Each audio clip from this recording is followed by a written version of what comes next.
above, so below. He wanders in the night tide, the wicked and the divine. Low volition speaks a waterfall. White lies, the wrong time to feed the smoke.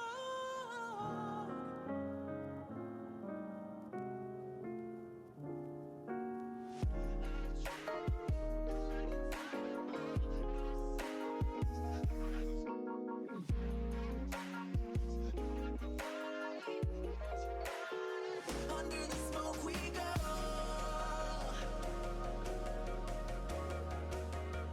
Under the smoke we go.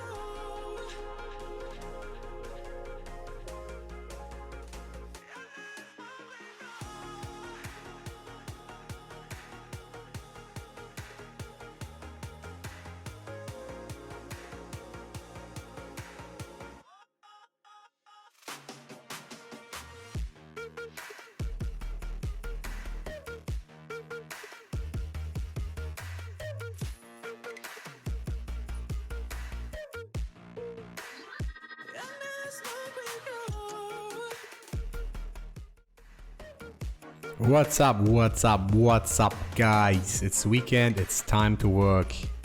Just a special stream. It's Saturday evening.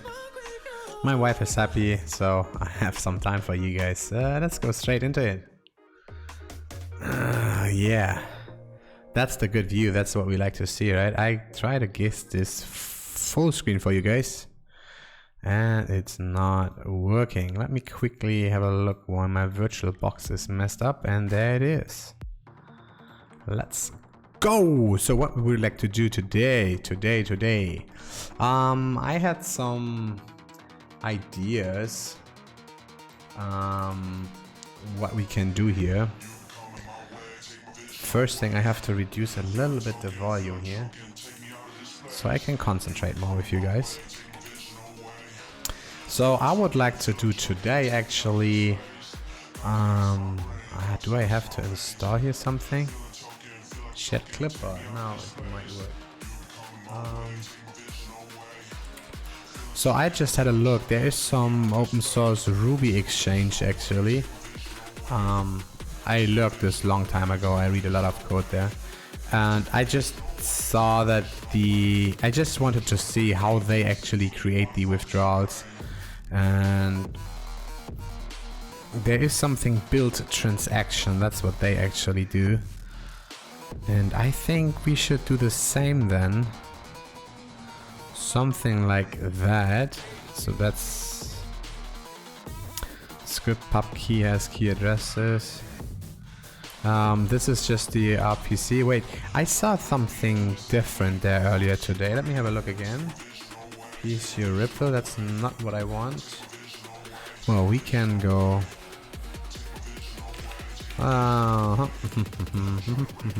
Let's go. That's not what I was like to look for.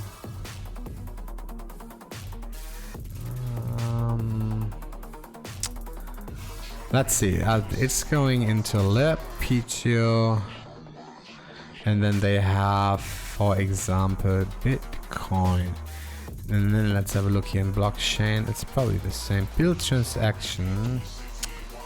I wonder, where do they actually send it to the RPC client? Client. Where does it? Let's see where this is happening actually. Fetch block. Configure. Alright, so this is not where it is, so let's go into PCU withdrawals probably. Course, what could that be? No. Bench. Wait, trade execution, auto matching, that's not what we're looking for. So what I really would like to see is where do they literally send out the transaction? Well, let's Hydralols, hey, what's up, man? It's weekend. You're lurking. Nice. Good to see you, my friend. I want to implement today the withdrawals because like on you saw it on Wednesday, Thursday, Friday, we make all the deposits. So I now would like to create the transaction and send it to the blockchain. And I just want to see how Pichio is doing. It's an open source crypto exchange actually.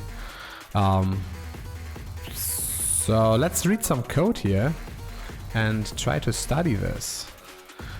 They have the models withdrawals. Let's see, that's not what we... maybe that's what we look for, but there's a withdraw.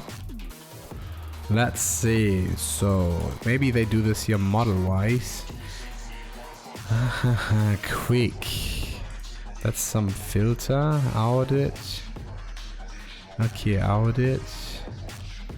Where's audit gonna be called? Nowhere. SJSON for API. No.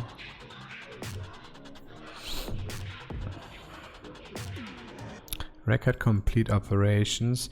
Alright, well, this is just then actually deducting. And here, there we go. That's the queue system, and queue withdraw coin if coin. So send coins is actually sending it to the queue manager, and he gives him the ID. I wonder if I looked for this earlier and I couldn't find anything for withdraw coin. There's nothing for the code.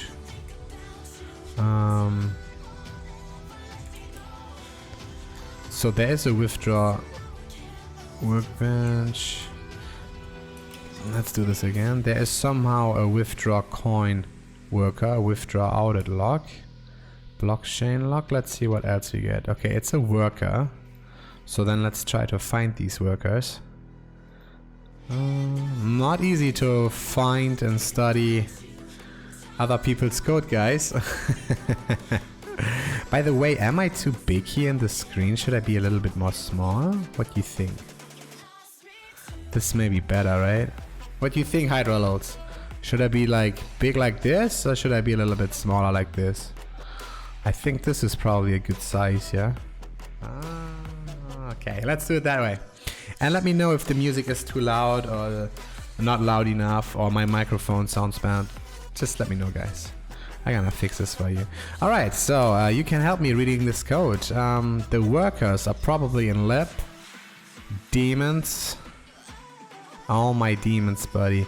AQM demon. So what we got here, we have withdraw coin. What is this demon doing here? Q. That's binding on a queue. Alright, worker method process. Okay, so this could be just a regular worker. There we have something. Withdraw coin. Okay, so that is my demon. And that takes the argument withdraw coin. Alright. So let's go back to that demon. And that takes the argument withdraw coin. So here is actually on the... Oh, interesting. This is how he finds the ID of the object.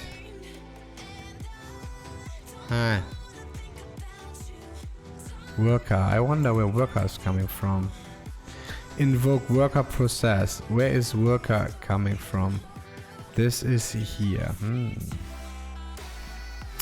We called it withdraw coin, right?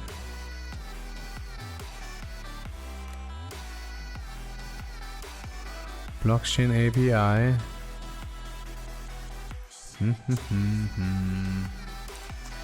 Can you tell how long the transaction goes to the blockchain side? 2 hours have passed, but the account has not received.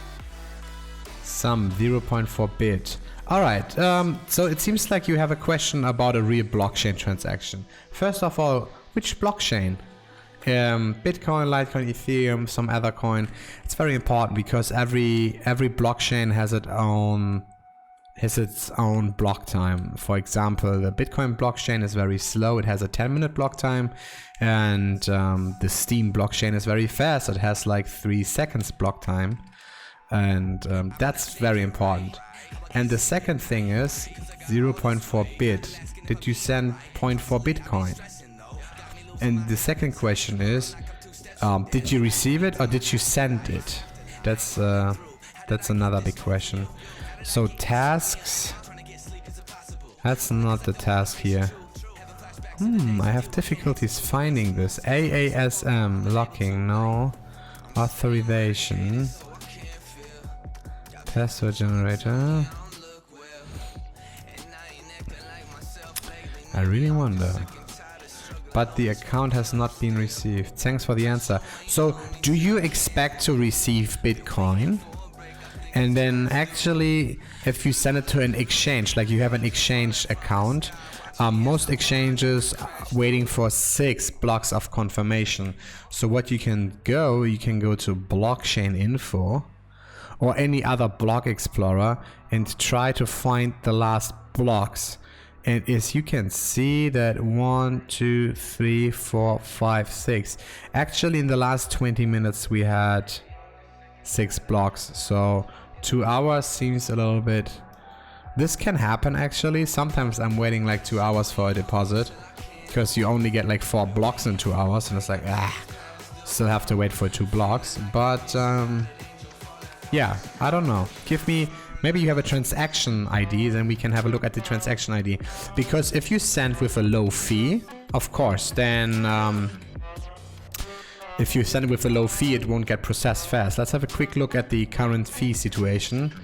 And yes, you need to send, it's quite cheap right now. So if you send somewhere like in this area, 20 to 30 satoshis per VByte, then the transaction should be processed in the next block. Of course, if you're pretty stingy and you send with a very low fee, this could take a few hours till it's getting processed. So that's another factor.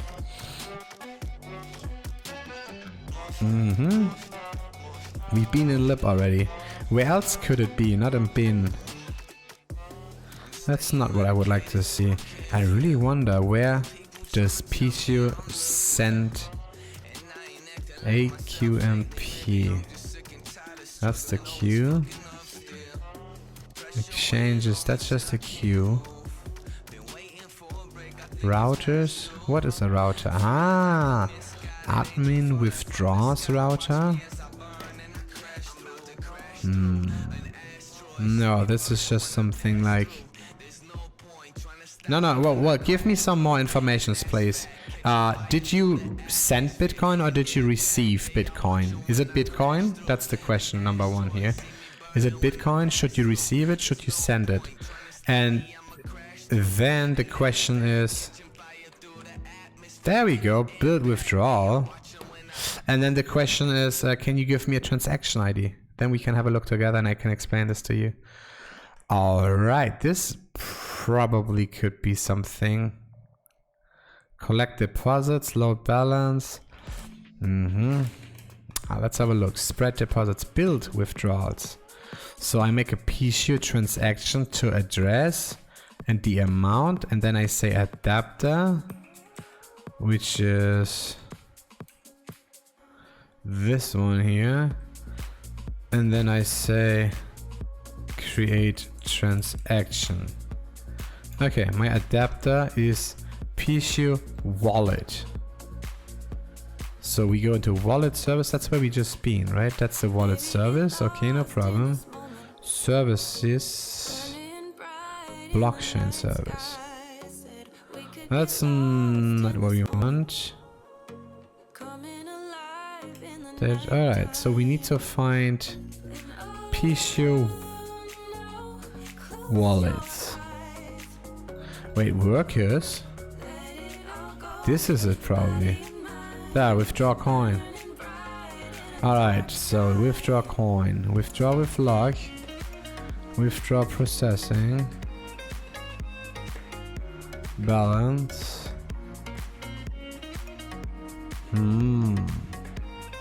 Transaction. This is build withdrawal. Wallet service. Where's wallet service coming from? Wallet service new. Wallet service new. Demons. Withdraw outage. Oh, this is I think it's pretty good code. Services. Wallet service. This is the one. New. So I go to PC wallet. That's the service. The adapter. Interesting, interesting. I really wonder. PC wallet. So we go to the wallet and have a look here. Blockchain API. Current balance, wallet URL. Well, I can't find it. I literally can't find it.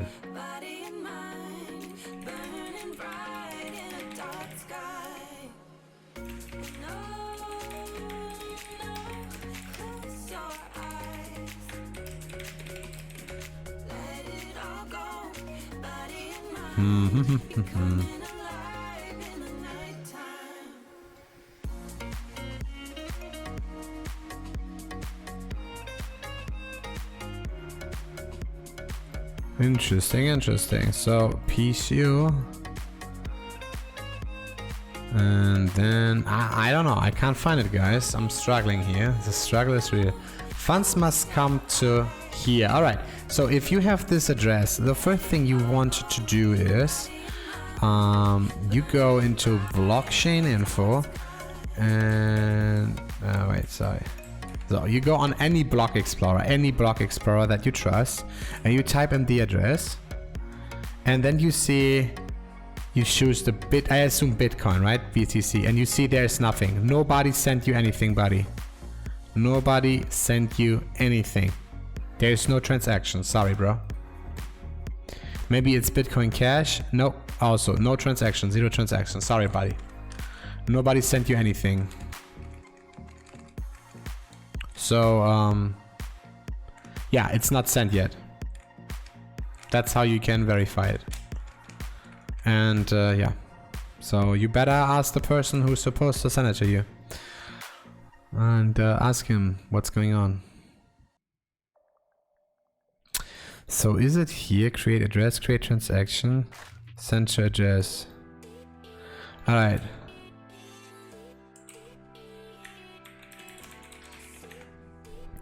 So here he calls the RPC send to address, transaction address, amount, and he says some fee. Option subtract fee true. Interesting. All right, we're gonna do the exact same. So I copy this. Yeah, let's get ready to write some code.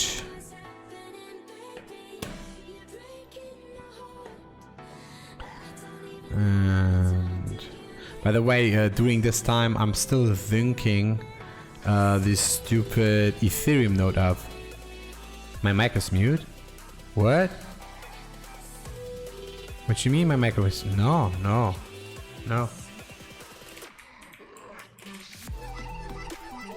It's full sound here.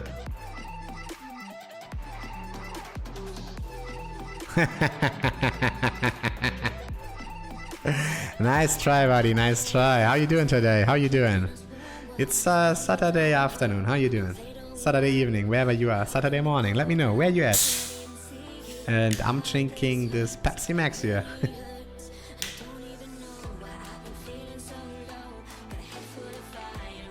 Hi.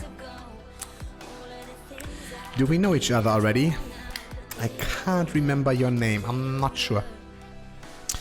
All right, let's I would like to create Bitcoin withdrawals today. So what we need is, if we go to our withdrawal, that's not the withdrawal.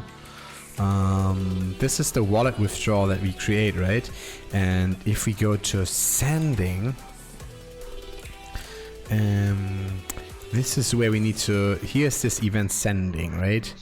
And this is where we have to do something. So let's make a method and call it def sending.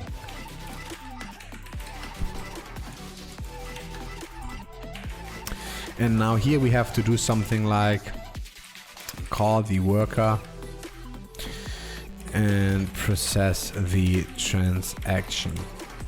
But first, right now we can do this a little bit easier.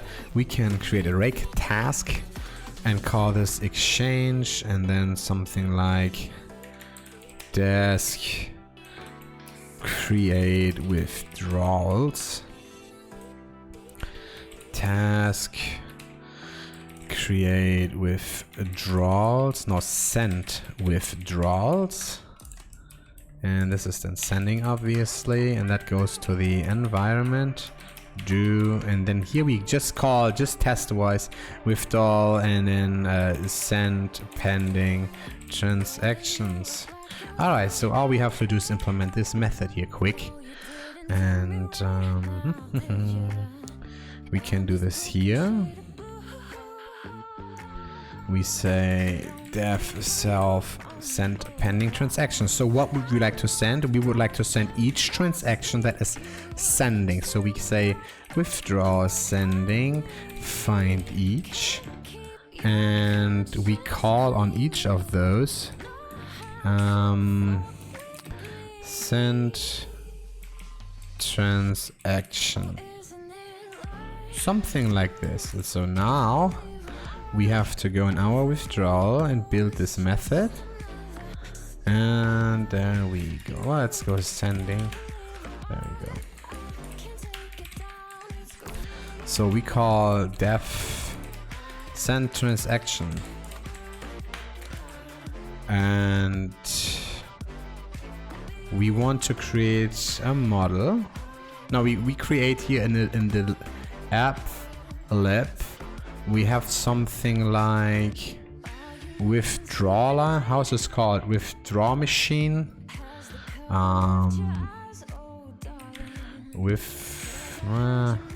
So what I want to call here is just something like withdrawal process. Give me a good name, guys. Withdrawal processor. Yeah, withdrawal processor, and then call process on self. That's okay, I guess. Something like this. I mean, we make this a little bit more pretty in the future. And here we call then this actually, right? Actually this, I guess. This one is what we would like to call, so we can here say constantize.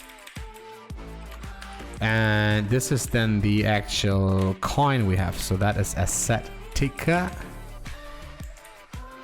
And we call up, yeah, it's all uppercase anyways.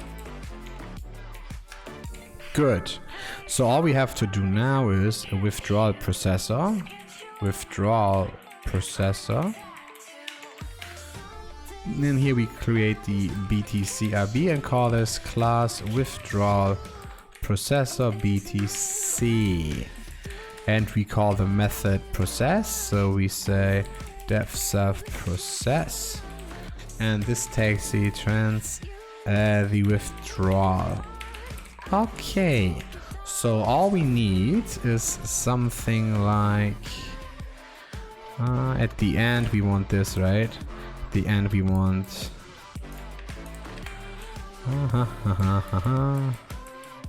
okay, cool. So at the end we want to call the Bitcoin RPC center address, and we give him then the probably an array. I have to read quickly the Bitcoin RPC docs. Let's have a look. Bitcoin RPC API. And oh, I like this song. This is a great song. This is not what I'm looking for implementation. I look for the supported methods. There we go. JSON RPC commands. What? No. Bitcoin RPC documentation. That's maybe. Yes, this could be probably it. Let's look for the RPC. And no, let's look for send to address. Send to address. There we go. This is what it takes. And it takes parameters. Number 1, the address. Number 2, the amount. That's okay. Number 3, comment. That's just kept in your wallet. That's okay. So number 4, comment to. A comment to store the name of the person and organization to which you're sending this as part of the transaction. Just keep it in your wallet. This is actually quite useful, maybe. I don't know. And subtract fee from amount. Well, this is interesting. The fee will be deducted from the amount being sent. The recipient will receive less Bitcoin. No, that's pretty bad. Replaceable. We probably say false. Confirmation target. Optional. Default. Fallbacks to wallets default. Confirmation target. That's optional. Estimate mode. I wonder, where do we actually set the fee?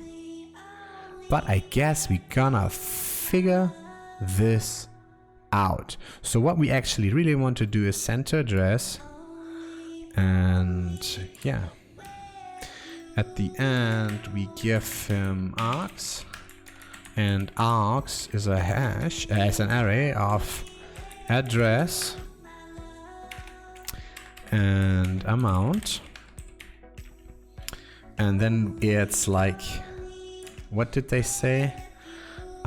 Comment to. So I say comment is probably, what are we gonna say here? We say maybe withdrawal ID. Yeah, that's okay. So we can keep this in the wallet. This is just, I think, not even necessary and probably pretty useless. And the next thing then here we say is false. We want not the fee don't deduct from transaction. Alright, so what I can say here is that the address is actually the withdrawal address.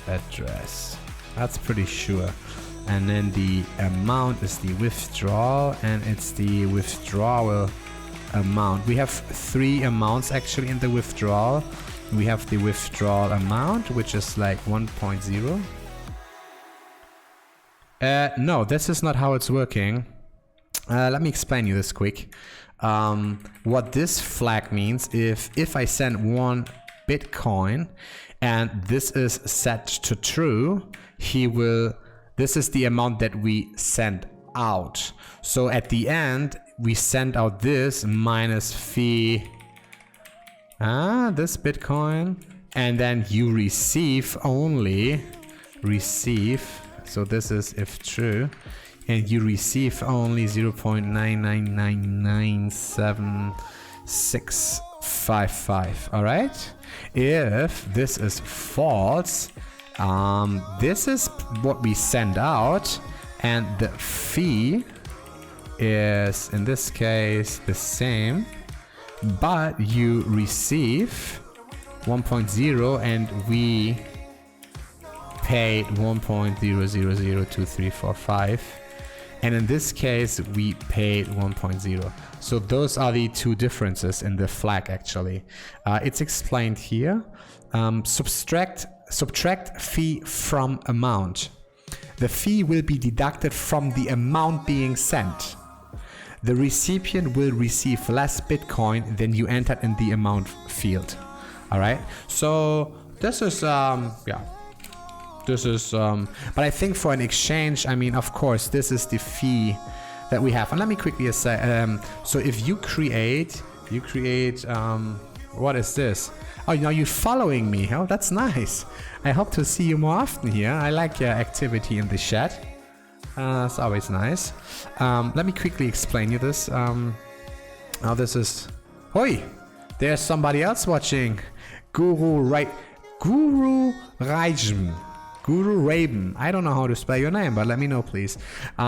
So if you create a withdrawal and you say you want 1.0, we deduct in this case 50,000 Satoshis. That's our fee. So if you withdraw 1.0, you only get this actually, right? And this is how we then pay for the fee. So we have the withdrawal amount. Actually, we have a total and minus fee, and that is then the withdrawal amount. And this is what we sent out. Haha, Lexolol, what's up, my friend? So I guess this is actually it. The amount, all right. So I guess, imagine we try this, buddy. Imagine we try this. Yeah, everything is good. It's Saturday afternoon, Saturday evening actually. Life is good. And then what we have to do with this is TX. This is what we get return, and then we just mining pry this quickly, and then at the end we say withdrawal update TX ID, probably this, and then we say withdrawal finished. I guess. Let's quickly have a look. Finished. Well, how is this called? The event finished. Yes, finished. Send finished. There we go. All right, update TX ID. Let's have a look. It's withdrawal amount, yes. Withdrawal address ID, TX ID. All right, I guess this is in theory looking good. Now let me quickly start the Bitcoin node. Right now it's not running, but I'm gonna run this. Just a second. Bitcoin daemon. I'm gonna start you, my friend. Everybody needs to be started at one point. Yeah, I'm doing good. Thank you for asking. Bitcoin D. Alright, this looks good. Okay, how do I show you guys this? I know how we do this. I'm gonna show you guys the following. I say good night. No, I'm kidding. I'm here. This is actually it, I guess, right? Ooh, good luck. No dirty things to see on my screen. Now this is the daemon. That's the Bitcoin daemon. Guys, you can still see this, right? If not, let me please know. I fixed this. And let's open the Electrum testnet wallet. Great. Electrum testnet. And if my stream is laggy, also please let me know, because we realized yesterday that if I'm like linking the daemon, it might be laggy. I don't know. Tricky shit, guys. All right, so this is the hot wallet. So here we have some testnet Bitcoin and all right, great. Now let's go here and start the server. Let's see what we got here, guys. Let's see what's happening.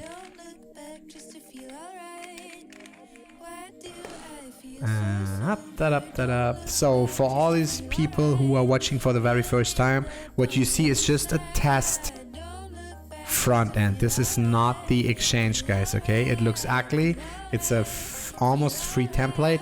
It's just to make things quick and visible, all right? This is not how it is. We have a designer who's working hard. All right, and what we have Bitcoin. Good, I want to withdraw those. I go on withdraw. No, I go on wallet. Wallet's a bit shitcoin, and I say withdraw. Before I can do this, I need to create a withdrawal address. And for that, I use a random address here from my wallet. This one looks good. So add withdrawal address. I saw this test wallet. This is the address, and I say create this address. Now we get an email. I have to confirm this, apparently. And after I confirmed this, now we can use this. I create a withdrawal, say that's my address, and I want to create. This is okay, just 100, just 10 bucks. Okay, must be greater. This is below minimum amount. Okay, let's withdraw minimum. Okay, let's confirm this withdrawal.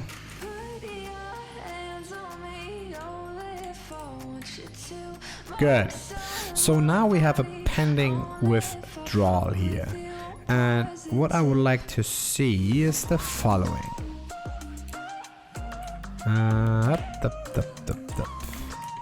The very first thing, I want to see if the RPC is working, right? So I call railc and say $Bitcoin RPC and say list transactions. Alright, that's right now not working.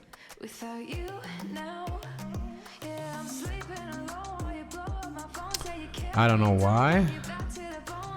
Reject client net. Oh, okay, I know why. Git ifconfig. I have to recreate my VM today, so he is on private network here right now, I guess.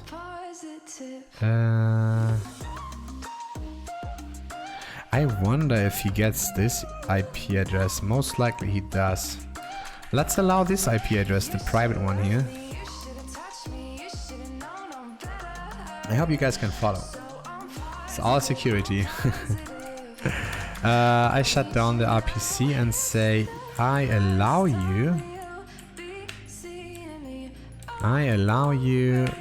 these 10.0.2.15, I guess. 10.02.15.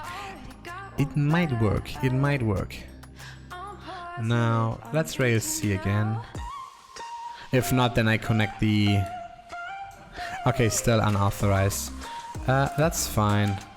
So I had to recreate my VMs today. I moved them from the C drive to the D drive because they are getting so big. So I have to up. If you never did this before, you don't want to use the net. You actually want to have a bridged adapter. So now he's going to my router and getting an IP. Up. And I have to sudo networking restart, I guess. No. Net. I can just do this. I disconnect you and I connect you. Okay, that should be good enough. And this is not working. Now we get an IP address. Alright, 203. Fine. So what we allow now is then the 203. Now this should work.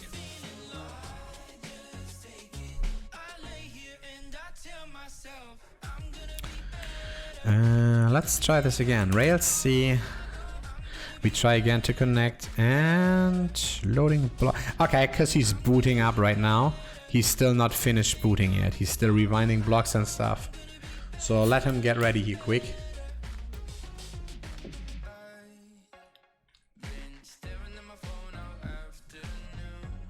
And I guess now we good. All right. So we have a connection.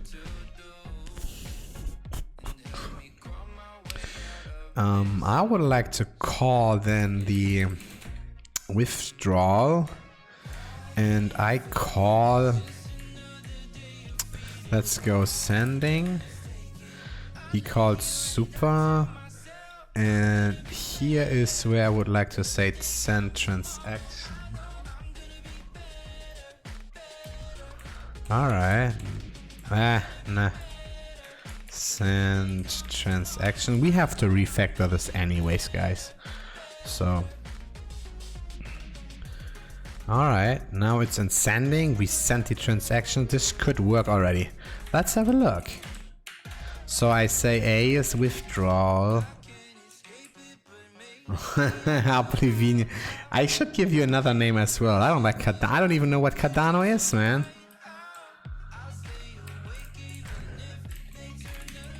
So wallet withdrawal last, and I say a sending. Now let's see what happens. Arcs is dead. That's actually alright, a good thing. I'm interested. Set reserved. Okay, I mean with balances and stuff, this is we have to do later. Wait, if I go sending.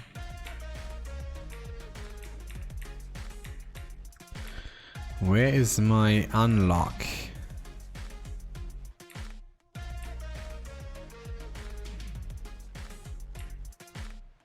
Create ledger entry. If it's going into sending anyways, okay, then it's getting deducted. That's fine. So here's the arcs is obviously this. You know what?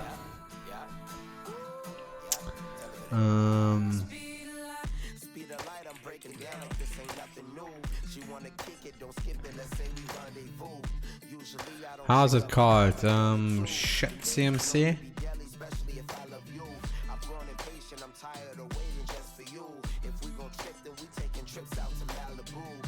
No. There is coin market cap shit coin. Coin market crap, there we go. So let's have a look then. Let's have a look. Bitcoin. Ah, okay. Number, what you say, number 11, number 10, this one, shitcoin number 10. Ah, shitcoin number 10. Who doesn't know it, buddy? Everybody knows shitcoin number 10. I like it. I think I have a lot of this one here, somewhere there. No, probably I have a lot of, I don't even know which shit. This is my shitcoin, I guess. I think I have a lot of shitcoin of this. 87? Coin market cap. I think that's my shitcoin. Watch out, watch out. That's shitcoin. This is my shitcoin, 87. I don't even want to know. And no, it's not. This is another shitcoin.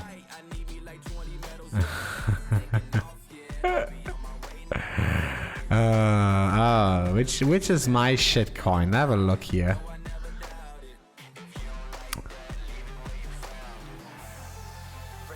This is no. You know what? I don't know. This is my shitcoin. No. Where is it? Here's my shitcoin. Alright, probably this one. I don't even know. I think 38. Never mind, man. Some shitcoin. So yeah, let's run this again. So we call A and then we say a send transaction, right? So we say a send. Oh, it's I have it on GitHub. It's very easy, man. GitHub, and you say Bitcoin RPC. I have the Bitcoin RPC, the Litecoin RPC, and the Dash RPC. They all on GitHub, but it's in Ruby, obviously. Super easy, mate.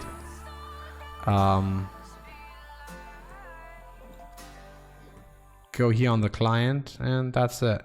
I just here.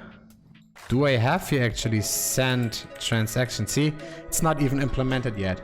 It is not even implemented. I have to implement it here. Shit. Well, let's get this done. I show you how to do this. So what you have to do is you go and git clone. So we don't even need to run this. So you say git clone.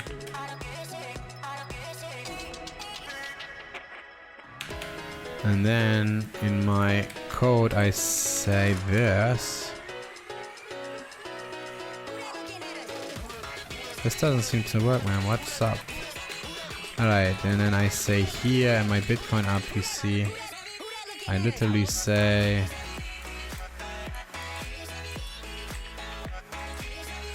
path.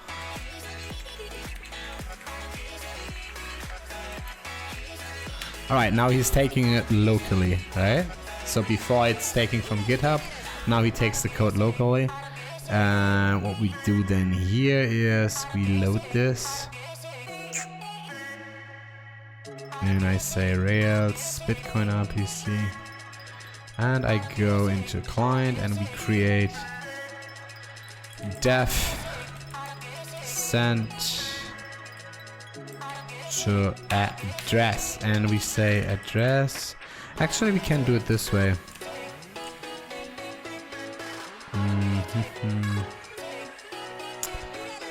So we can call send to address amount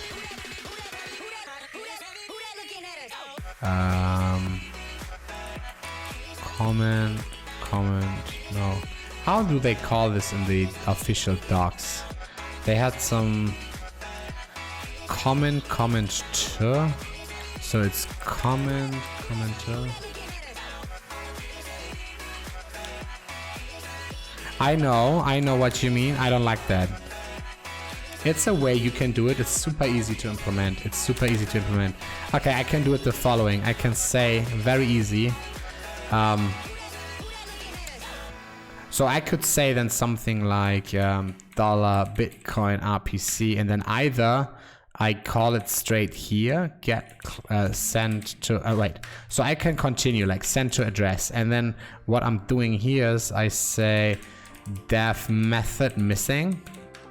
So, and because the method is missing, then I just call it, right? So every time a method is not available, it's called method missing, and I can capture it basically, get the argument, and then just call it. So this is then method args, and then I could say request, and then method args. This is basically it.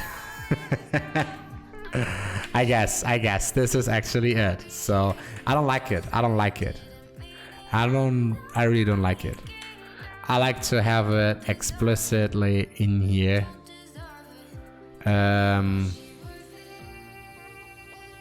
See here for example, here happens something with this. I don't know.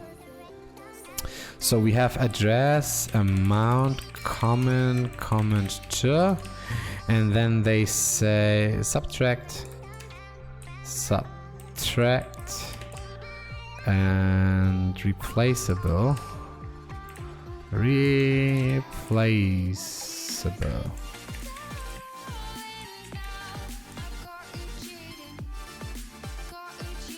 Of course. Well, we got one already earlier, if you remember.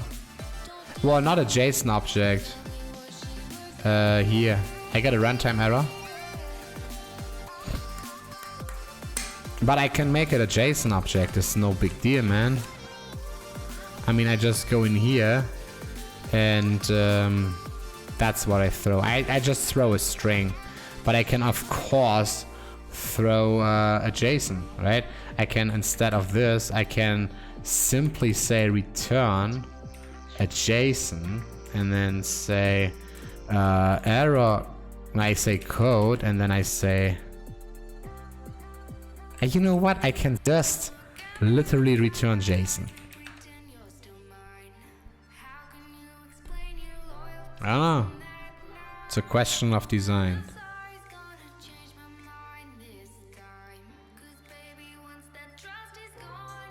Well, I can return whatever I want, right? Right now I'm throwing an exception, so that's what I prefer to do. So let's go back where we've been. Center, replaceable. I guess this is all we need. Conf target estimated mount. Fuck that. Okay, commenter. By default, subtract is false. Replaceable is false. Right? No.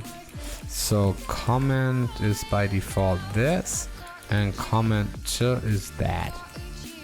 Okay, and at the end we say request, and then multiple args is just send to address,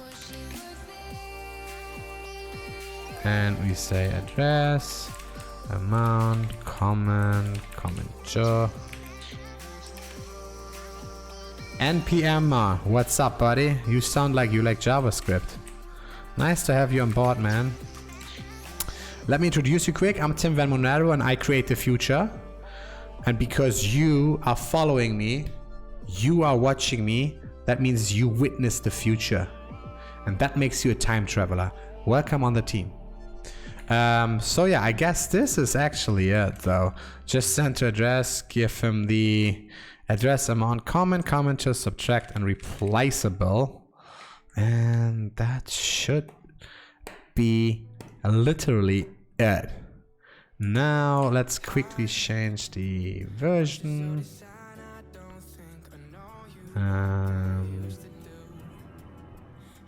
I kinda like to say I prefer the way they do it here. Have a look. If you go here on the client, they do it exactly like you do. You just call literally every method you want, just like this. So I kind of like prefer it this way.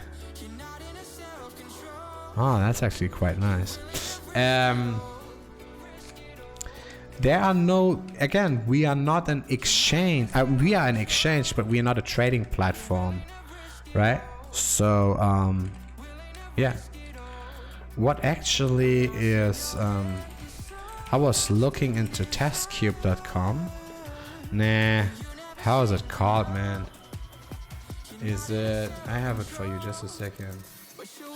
Just a second.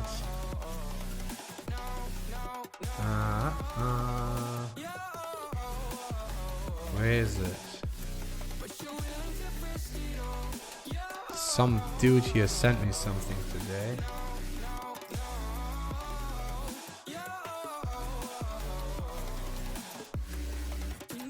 devcube.com. Okay, so devcube.com. This is RubyCube. This is an open source trading platform.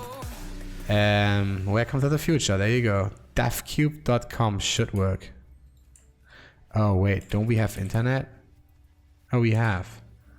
Why is devcube? Ah, this is annoying. See, I want to show you something and then... Oh, it's W. Alright, so this is like probably what you're looking for, right? So here you can have bots. That's what you mean, right? So you have an order book which you can fill up and you trade with other people. Well, this is trading. We are like Coinbase. Coinbase has also its trading platform, which was GDAX. Right? So there's Coinbase and GDAX. Coinbase buying, selling, GDAX trading. So we are buying and selling. And in the future, I'm looking for trading. I'm thinking about running this exchange actually. It's open, yeah, like Lightbit. Just and pretty. This exchange is open source. It's based on Ruby on Rails, but it has so much stuff that I don't need. So I thought either I take this, actually I like the classes like this, but never mind. Either I take this PGO. So this one is PGO, right? But they charge you a license to use the front end. You just get the back end. It's open source, but not the front end. So they either I use this one or I will look into the via BTC exchange server. This is in C++. This is not really maintained, but this is probably working pretty well. So if you have nothing to do, feel free to install this and let me know how it's running. But this also has 0 front end, so you have to use the WebSockets by yourself. And at the end, say it's like we run on myexchange.com. At the end, I won't have the pro or like the trading. And then you just from your account, you say like, yeah, I transfer like 5 Bitcoin over. So use the bot, I will write my own. Well, you want to write your own trading platform? Whoa, that's hell of a task, buddy. Hell of a task. That is really... Oh, the bot. Yeah, well, the bot is easy. So this is the way you call it actually, probably in your JSON, in your JavaScript thing. I like this. I probably copy pasta this. I really like this. It seems to make sense.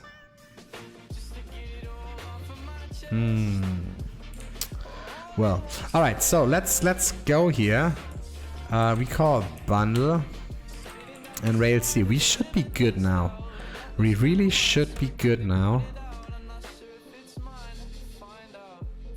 The method is implemented, so we can send transactions. And well, I really need a button here. It's coming soon, guys. And then we have like a drum set for some excitement music.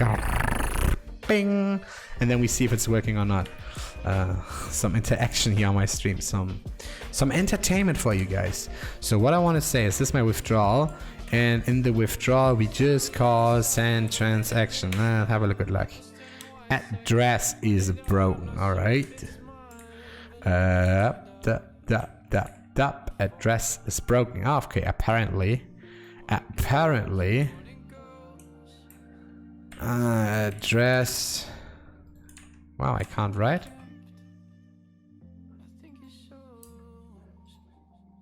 Okay, I'm waiting for my new RAM, dude. And the amount is that, and then actually I need nothing else. So address amount, let's go. That's all we need. I would like to say this.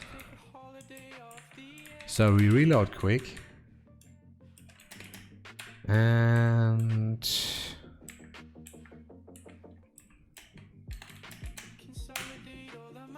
insufficient funds.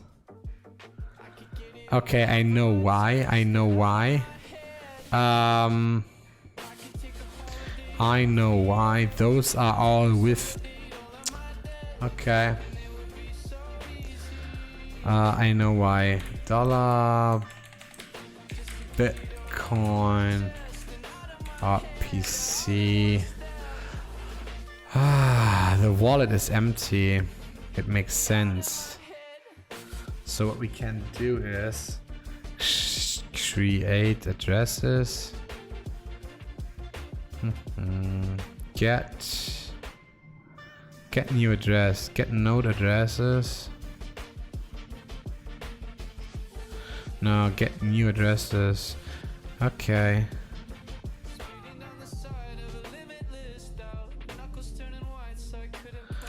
Okay, so I need something get and then new address.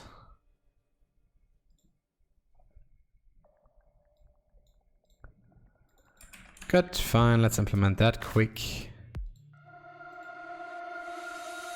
Def get new address. Request.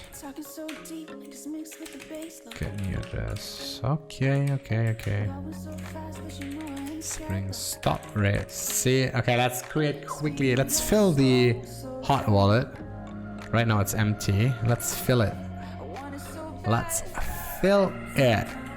So that's a new address. Is this even valid testnet? Guess so. Okay, let's quickly send them all, I guess.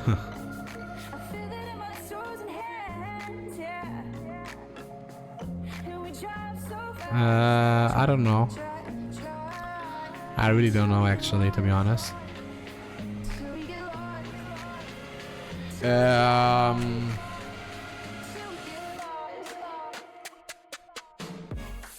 This doesn't really...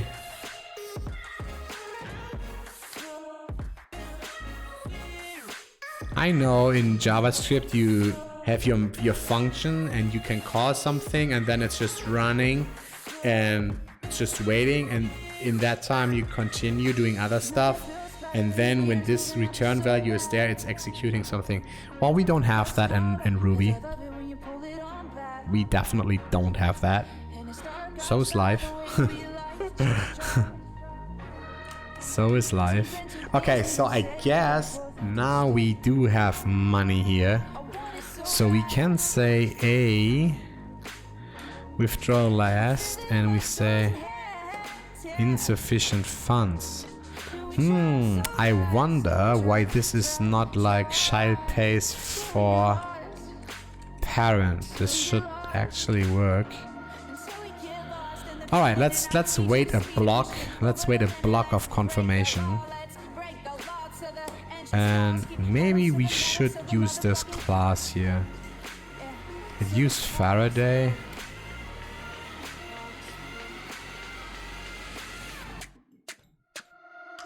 I don't know what extend memo is this. Memoizable.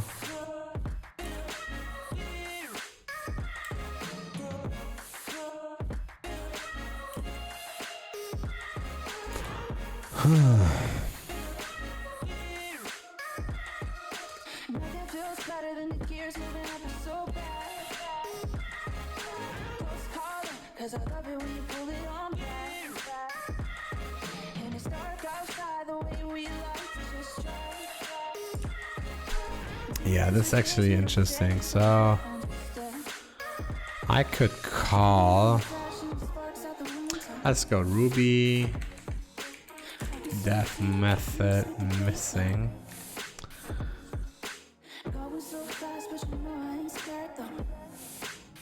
Let's overwrite this quick. I'll show you some tricky stuff here. No. marks block.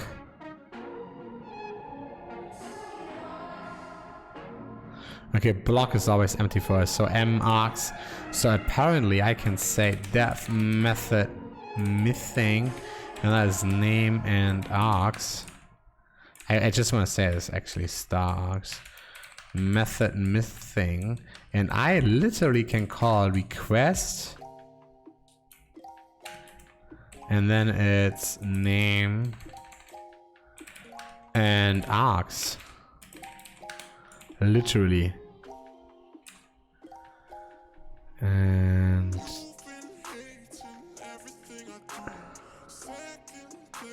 let's try this. Okay, actually a block is mine. Let's quickly run this again. All right, it's sent. So we should return money here actually. And it's working. Hey, there it is.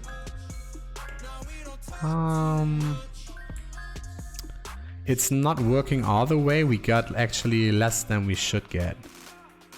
No, it's correct. It's correct. It's correct. If you go A, the withdrawal amount is 0.0045. So here it is. Well, that's cool. So that seems to be good. Now let's quickly test this method missing thing. And we can remove this and get new address. All you have to do is start this again. Wait, spring stop. Wait, let's see.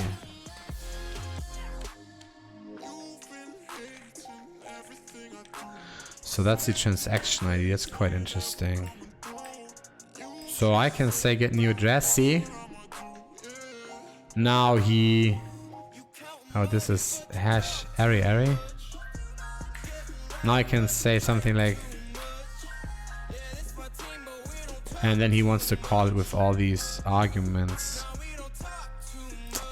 All right, let's send this again. Withdraw less, and we say as a send transaction.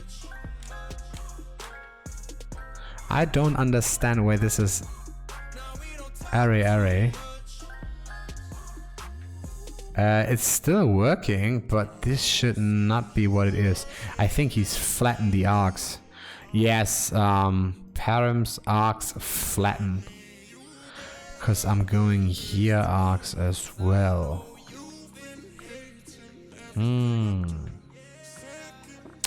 Yeah, it looks correct to me though.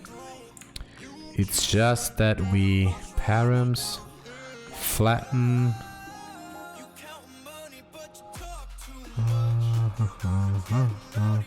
Yeah, it's working good actually.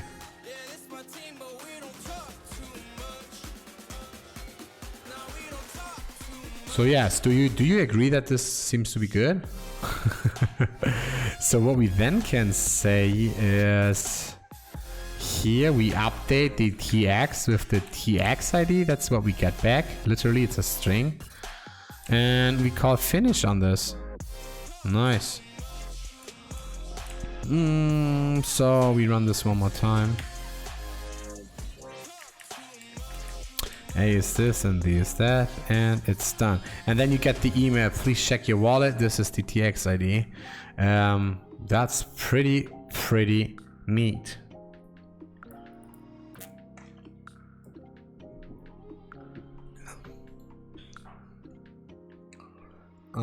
Yeah, looks actually quite good to me.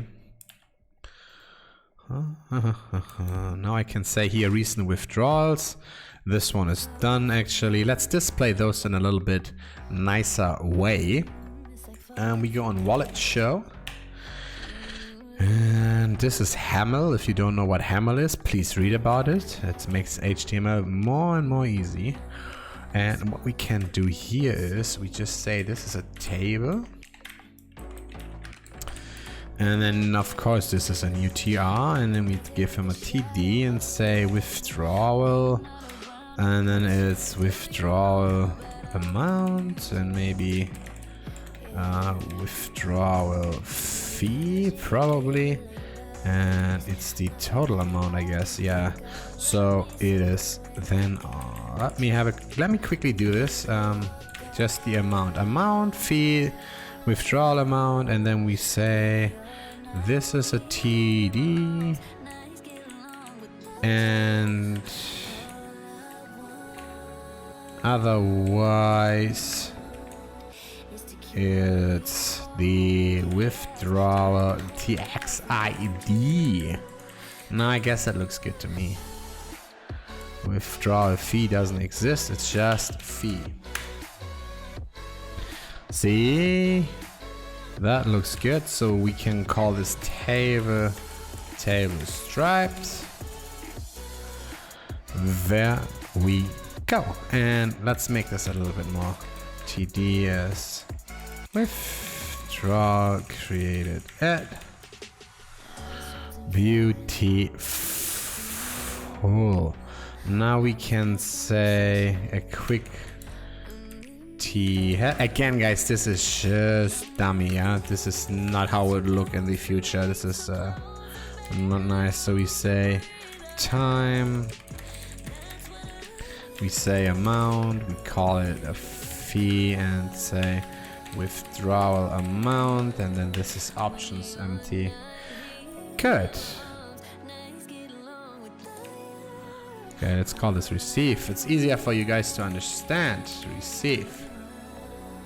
Great. And then this is apparently then TX ID or not. Questions, anybody? Questions, guys? And then yes, this looks good to me. I wonder actually how we can set the fee. Bitcoin RPC set fee, like plug twig. So right now, as you can see, create raw transaction. As you can see, it's sending with a fee of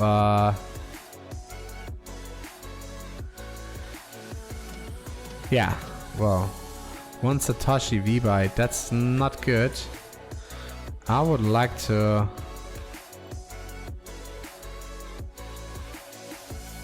set the fee by myself. If you want to set the transaction fee manually, you will need to use raw transaction commands. Those commands gives you full control over the inputs and outputs, so you can set the fee accordingly. Since the fee is the difference between the inputs and outputs, understand, you can create raw transaction with no inputs and no change using create raw transactions. Understand?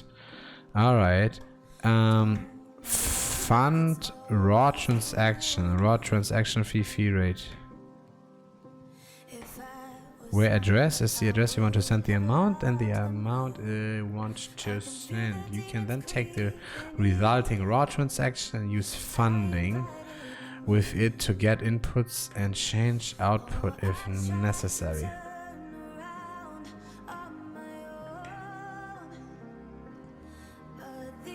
Interesting.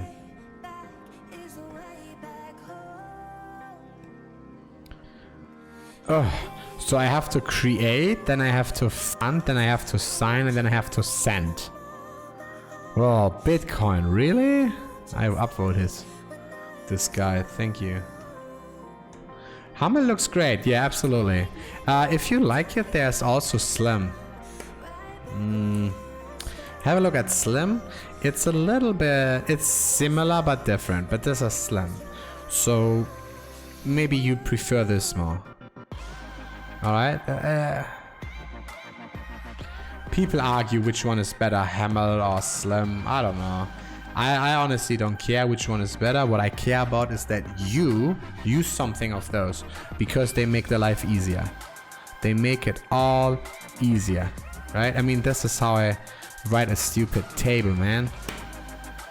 And then if it's just a class, I can say like text danger, right? For example. Or if it's like an ID, I go here with my ID, and then another stupid ID, and a class, and another class. And I can still then say, on this one, it's also data ID. And then I say withdrawal ID. Watch out, I run this for you. See, now it has the text class danger. Let's have a look. And here, that is ID, class, data ID. I wonder where's my ID here.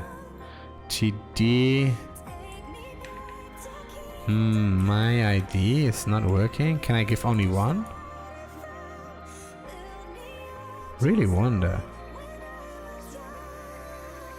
Oh, sorry, my ID is still here, of course. My ID. Sure. So yes, you can do, that's very easy. I really like it. Phil Murray, buddy, what's up, man? Free Phil Murray, whoever that is. Again, it's not my template, I just bought it, man. It cost me $100. I use it in all my projects, it's helping me, it's doing stuff so fast. So this is really not what I like.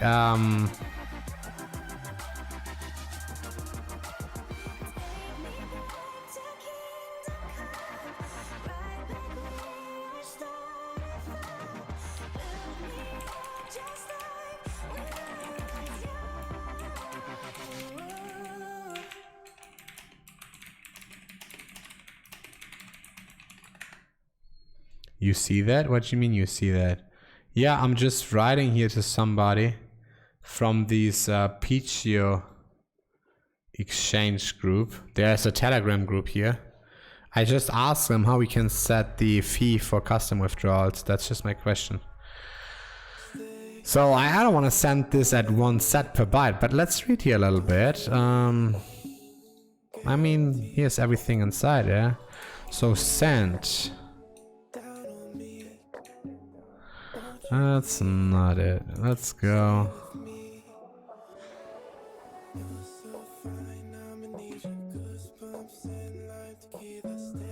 Holy crap, dude. Send. Send many. Send raw transaction. Okay, what we have for fee? Minus fee. Minimum relay and fee. Relay fee. Replaced by fee. Transaction fee. RPC. Set TX fee. That sounds good. Ah. Set TX fee. So we say per kilobyte. Alright. So let's say we want to send this to 23. Alright, we say something like dollar Bitcoin RPC, and now I can call it set TX fee. And I want to set this to 23 Satoshi, so it's 1, 2, 3, 4, 5, 6, 7, 8, 23 Satoshis per V byte. Alright, and let me send this then again. Reload.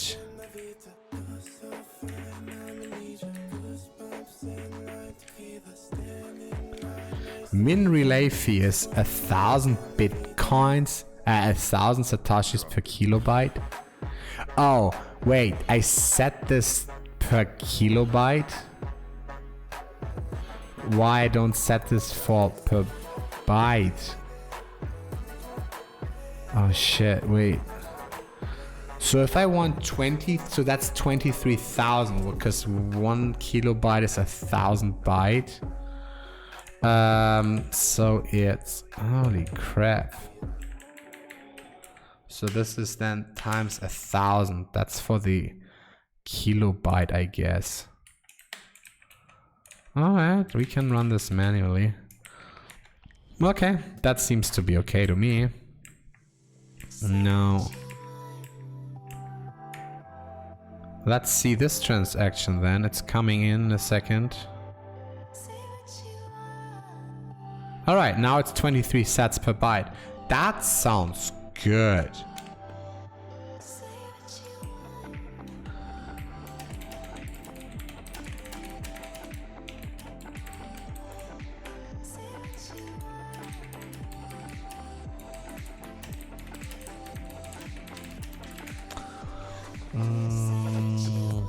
So this has a little bit more fee then.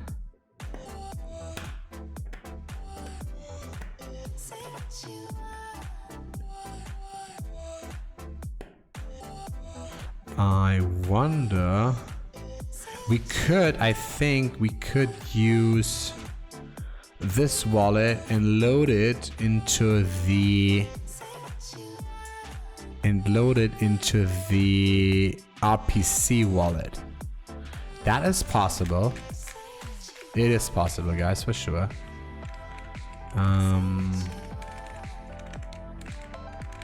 We should probably create a new test wallet.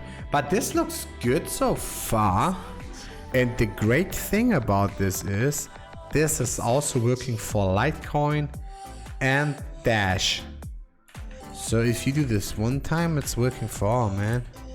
Alright, so we need something like, but this is another task. This is like, we need this periodically, update transaction fees. Well, with Dash, I'm not sure, because Dash is doing some weird shit already. But here, exchange rake. I could make something like desk update Bitcoin fees, and then I call it task update BTC fee.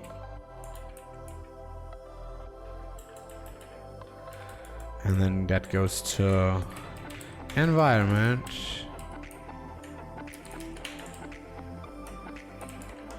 And then of course is to do fetch current price. And then it's something like whatever. I guess we could use this API here. Fees 21. That's a great website, guys. You should use this. Do they have an API? But actually, on the other side, don't rely on these things, dude. Yeah, recommended. Fastest fee 26. All right. So you could take then their stuff and say then fastest 3 times 2,000. So, but if this website reports some crap, like really expensive, and you rely on this, you lose all your money, man. Imagine they say like 500, they say 10 million. So you spend 10 Bitcoin per transaction on a fee. Like, so that would be pretty stupid. But you could fork this and run this by yourself. I guess this is on GitHub. I think so. No, it's not. Support our site. Well, I would not trust this data actually. It's nice to see, but I really would not trust this. Doesn't make any sense. So yeah.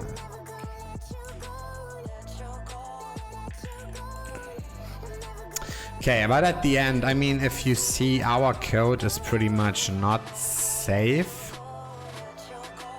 So definitely we need here something like begin. And then something needs to be rescued here. I really wonder how we rescue this and what we're gonna do with this. We need something like a special state in the withdrawal, like error.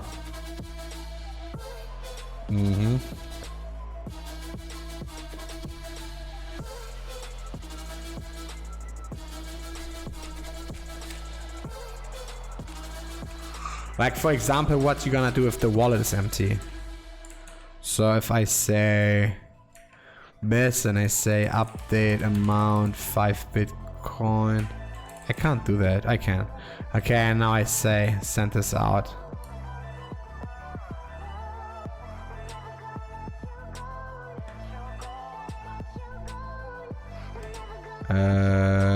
Oh, sorry, I have to say withdrawal amount is 5. And now I let him set, see, insufficient funds. So then I have to kind of like put this withdrawal. I have to put this in another state because I don't want every 5 minutes this to be reprocessed and then like, yeah, insufficient funds every 5 minutes. That would be really bad. So we could have that, runtime error -6, insufficient funds. Well, what we can say is 0.25. Still insufficient funds. That's working, so we sent 0.2. Alright, we got one block confirmation already. That's nice.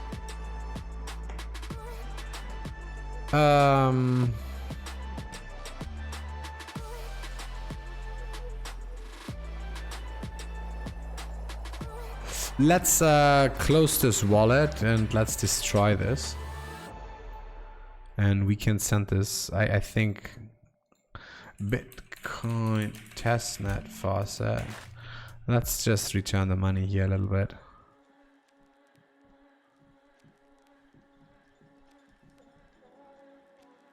Donate. Well, this is real. I just want to say testnet.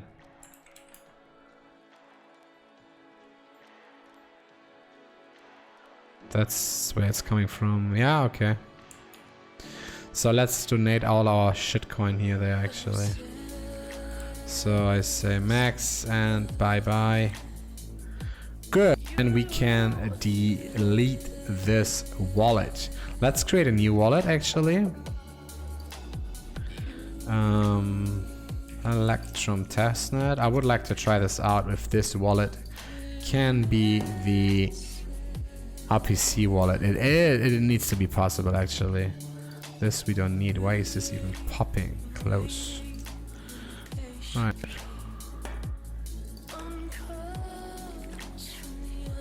Where's my Electrum, guys? Ah, there it is. Alright, I call this a hot wallet. And say next. Standard. I create a new seed, sure. Legacy. Okay. And let's go. It is Kingdom X Gather Buddy. It was so annoying. I did this so many times in the past few days, man. Danger, Cake, Slender, Chunk, Express. Good, we got a new wallet. No need for a password. Great. The first thing I want to do is I need to create addresses here. And that goes with gap limit 1000 and then write it to the storage. So we say the gap limit is actually from the last receiving address, how many addresses in the future he is looking up. So on the production wallet, this will be like probably 50,000, and then when we run out of balances, it will be like 10 million. Apparently, hopefully. So now we have here 1,000 addresses, and what I would like to try now, I call here quit hot wallet. I call quit on this. Yes, the very first thing is I call the faucet and say send me shitcoin, buddy. Copy address, send me shitcoin. Ah, that's my crosswalk. Thank you.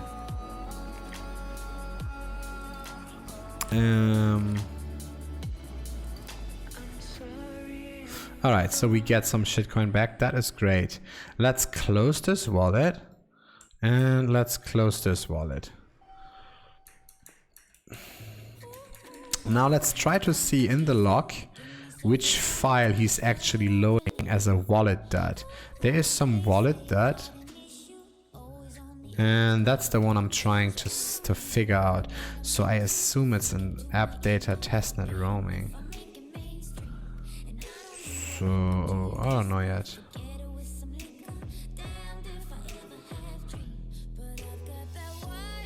Damn, my machine is slow. I really can't wait to get more RAM.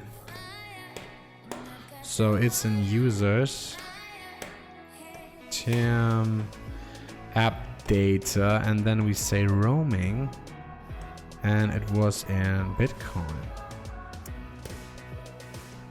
Is it wallets? 27.6, no. I don't think so. Is it testnet 3? And here's the wallet dot. I guess this is the thing. Here's a wallet lock,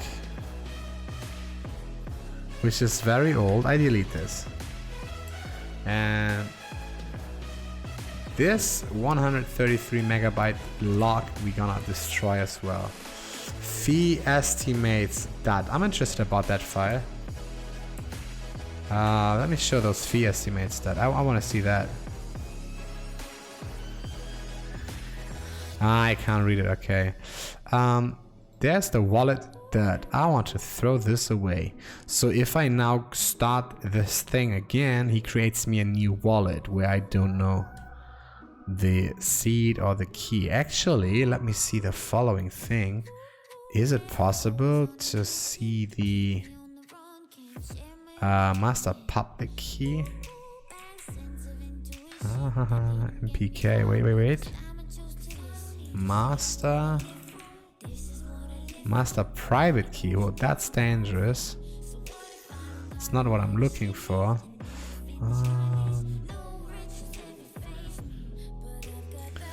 MPK. TPUB. Import pub key. No. I want to get my pub key. Pub key. Priv. Dump priv key. That's probably it. Then the input priv key can be used with this output. That's not what I want. Dump priv key my address. No, no, no, no, no. Dump wallet.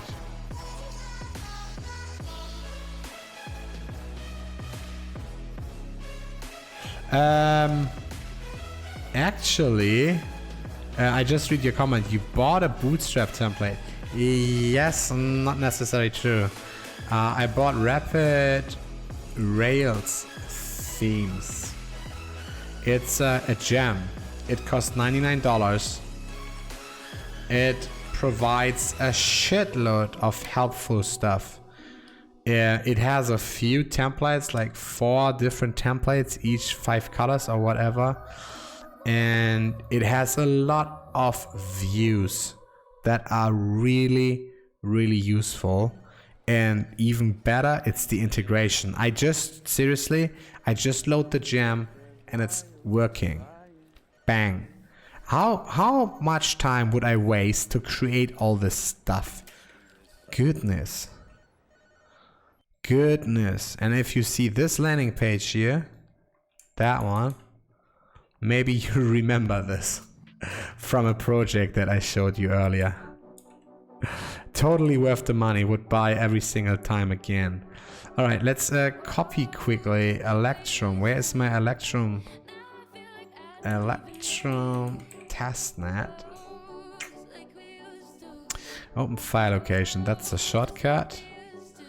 And from here we go then into file location. Okay, where is my hot wallet, buddy?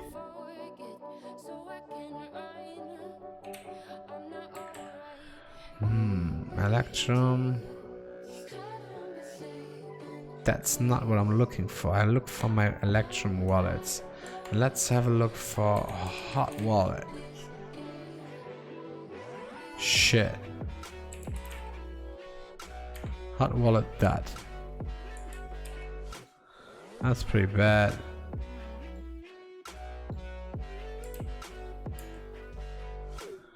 It's probably in my users folder or something, like app data roaming, maybe Electrum. Electrum, there we go. And then here I have wallets.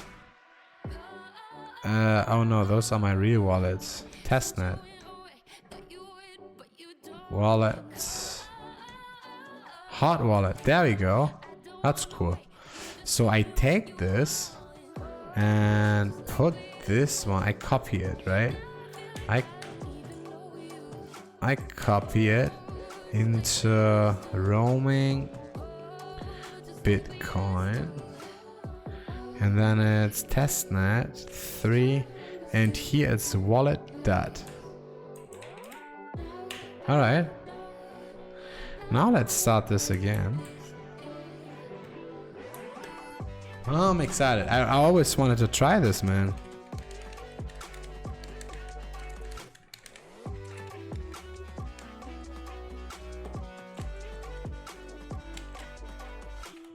Really excited.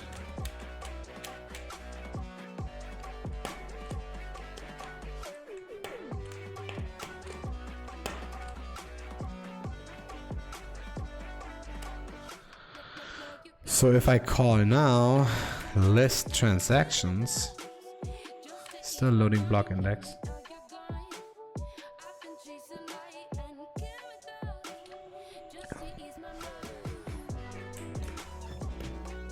Come on, Batty, hurry up.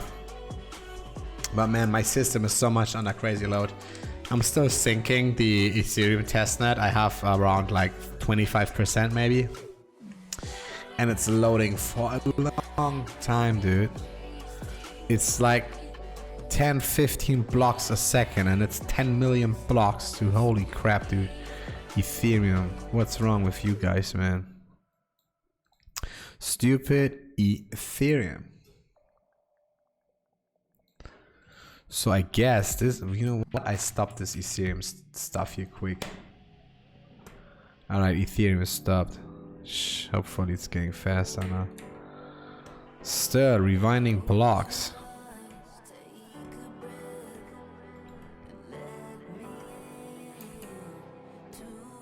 I think he has to do this one time at the Initial wallet load maybe?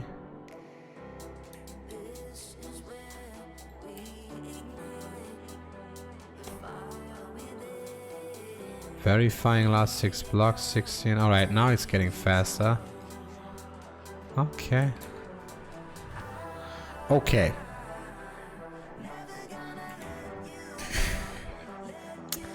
That is not good. That is not good, guys. I want my Electrum wallet. Now it's getting annoying.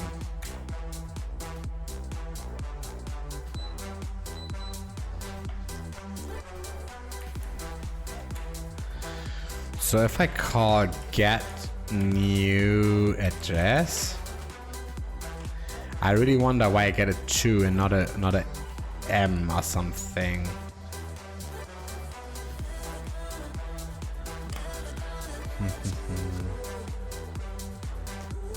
Yeah, there should be an address.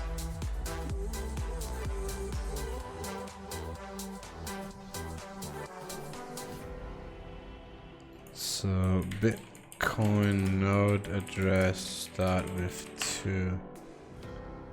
List of address prefixes.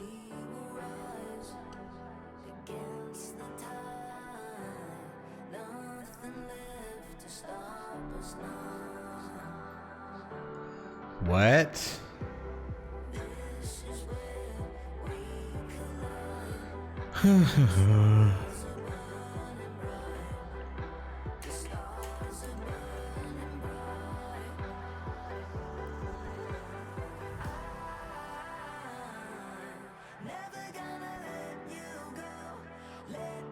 I don't even need to. I don't even understand how to read this. Pay to private key hash address. No. We have a script. Testnet pub key hash. M or N. Okay. So that's what we need.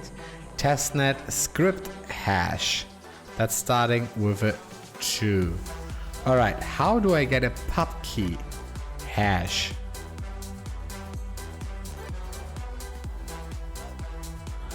Okay, different question. We do have balance here already. Wait, he doesn't know about it apparently. He doesn't know about it apparently. Okay. Bitcoin node script hash address. Damn, I could imagine doing better things, guys. Okay.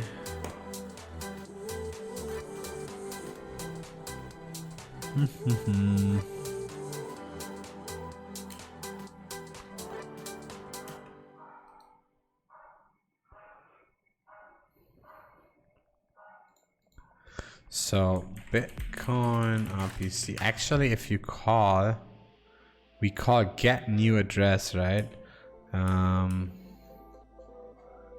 Get new. What is get node addresses?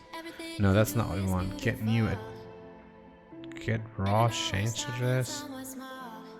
That's what we call for receiving payments. If label is specified, is added to the address book. No. Address type. Okay, so the address type to use options are legacy, pay to script hash SegWit. So we actually want legacy. Get new address. The first parent is crap and the second is legacy. And now I'm getting MV. I got something else, I guess. I have to look. Is this address known? Or is this like sign verify address? Address is not in wallet. I assume this could be. Gap limit like 1010. Right. I wonder what is the actual index. So what is the Bitcoin node derivation path? That's a great question. Default derivation path. Bitcoin Core M0. This is ugly. Bitcoin Core M00I. Well, that's actually what we do. Yes, that's what we do. 00I. So I wonder how much I is. MIZ.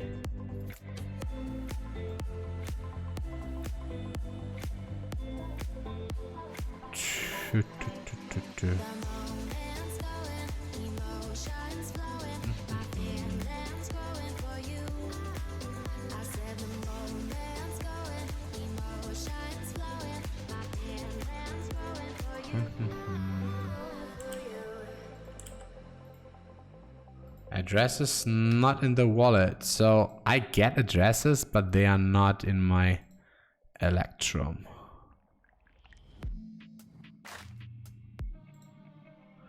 Now I can give him other addresses. Let's have a look. We can say actually pay to script hash SegWit. That's kind of like his default, right? That needs to be a string. Now we get the 2 ones, and I can say back 32. Now I get TB1Q.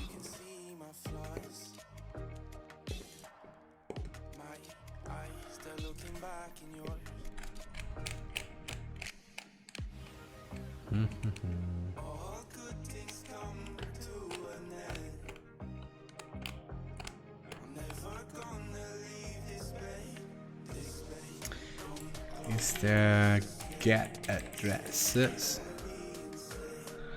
No.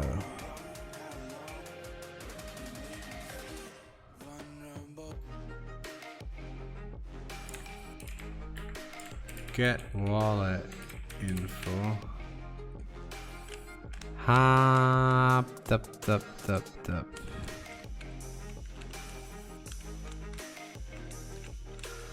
HD seed ID? I don't even know what that is. Let's have a look. What do we get for that?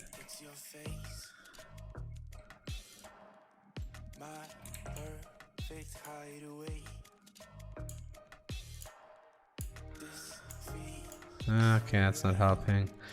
Get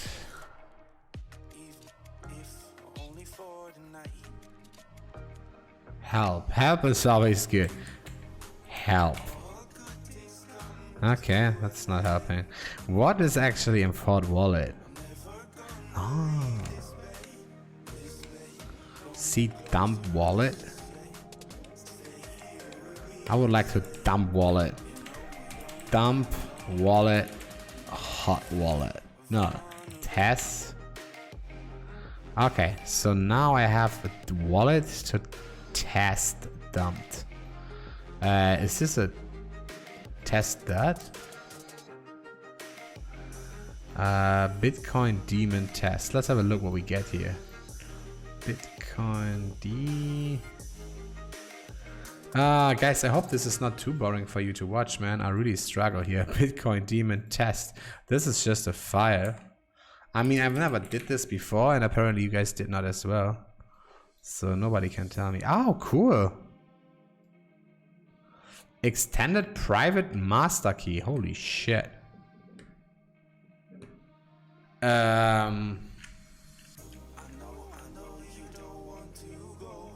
Very interesting.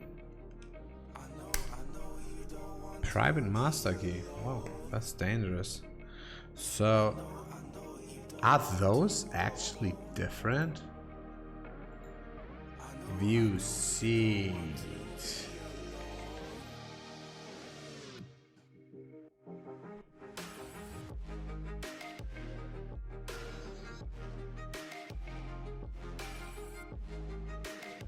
Right, yeah, this is the private key. This is the address actually. HD keypad.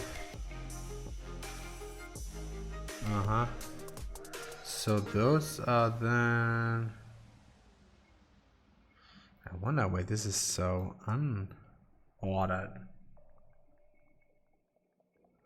Well, never mind. Oh, he sought the addresses. No. Those are end of dump.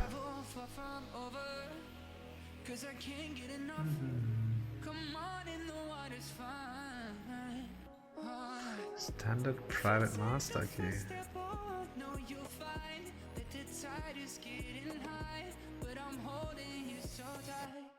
You can sway with the palms and the pines while you sing to the sky, get a breath of the fresh air. Just you and I in the back. I find it kind of like interesting, guys, that we have exactly 1,000 addresses. Well, those are change addresses.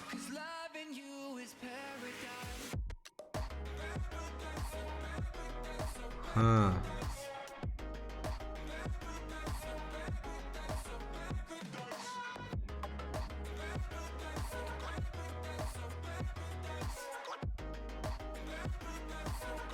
I wonder how many those actually really are. So let's import those in. And let's have a look what we get here. We split this by comma? No, by space? I think so. Yes. Alright, cool. And now I want to sort them by this field. So data sort F. 001, and this goes all the way to 1,000.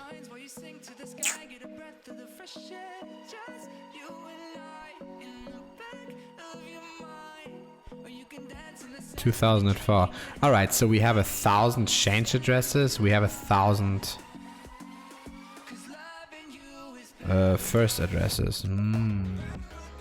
So that's really interesting. Script is 1.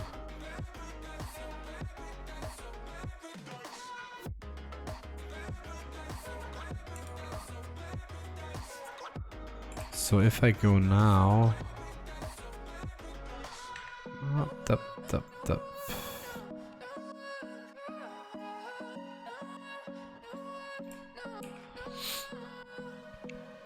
so let's delete this wallet quick actually. We go in program data, no, we go in users term, and then it's program data, app data roaming. Bitcoin testnet 3, and I want to delete these wallet dat. Wait, what is this? Wallet file? Well, we delete both.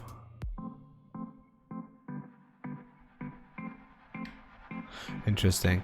Now let's create a new one technically and see if we can somehow do something with that. We miss the train each morning, and then we don't know what to do.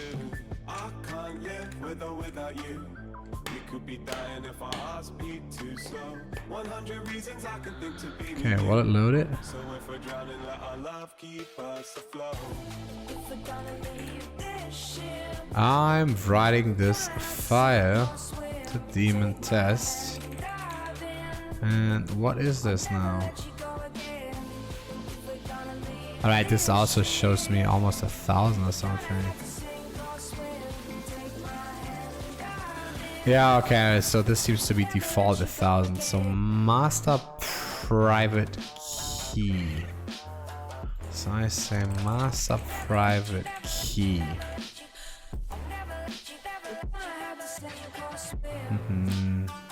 I know my ex-priv.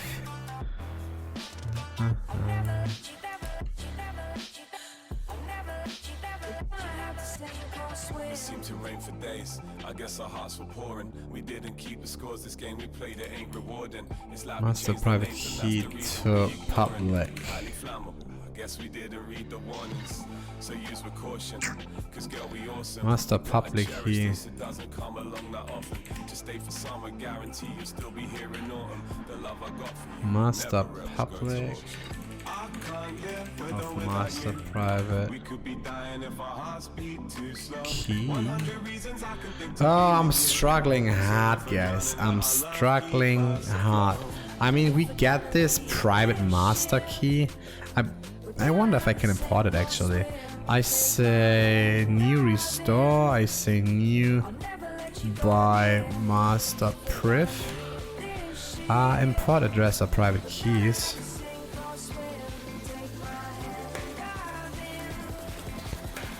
Yeah, I can't import a master private key. It's quite sad.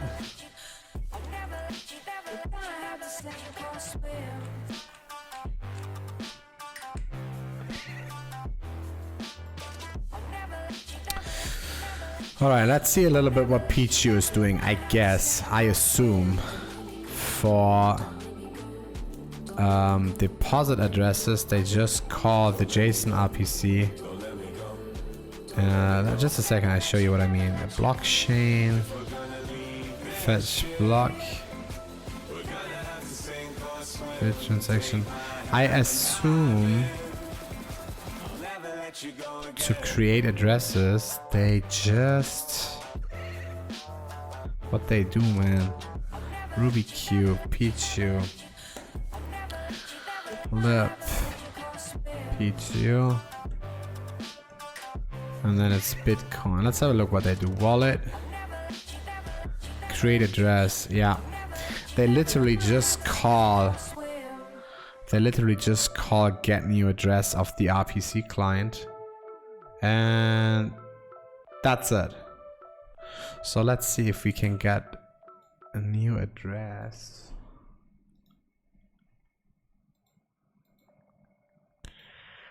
What is this? Get new address.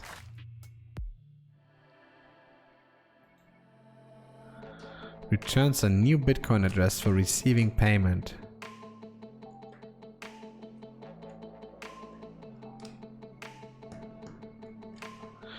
Address will be associated with label.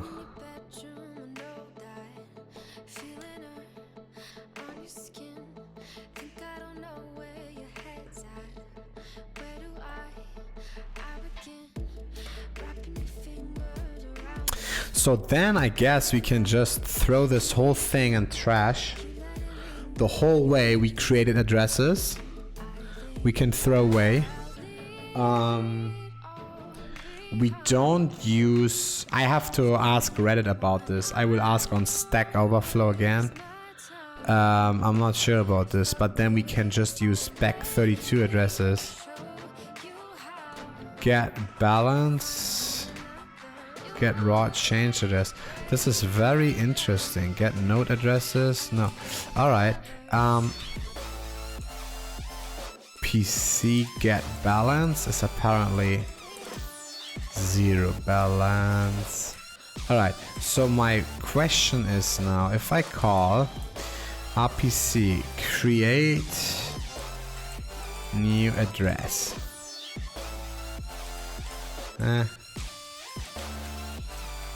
Create new address. Interesting. Get new address. Sorry, get new address.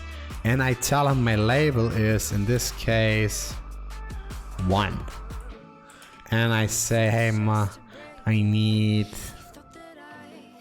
it back 32, which is probably the best. If I call this again, I get a different one. Okay, so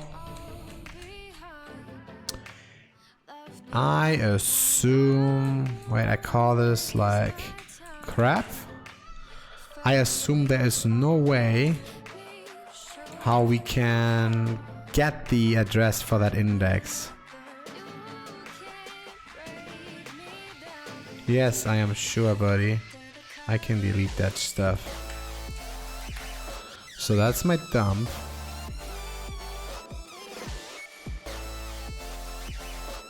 And then I open it again. I wonder if there's somehow crap now in. There's crap 1. That is HD path 003. Okay.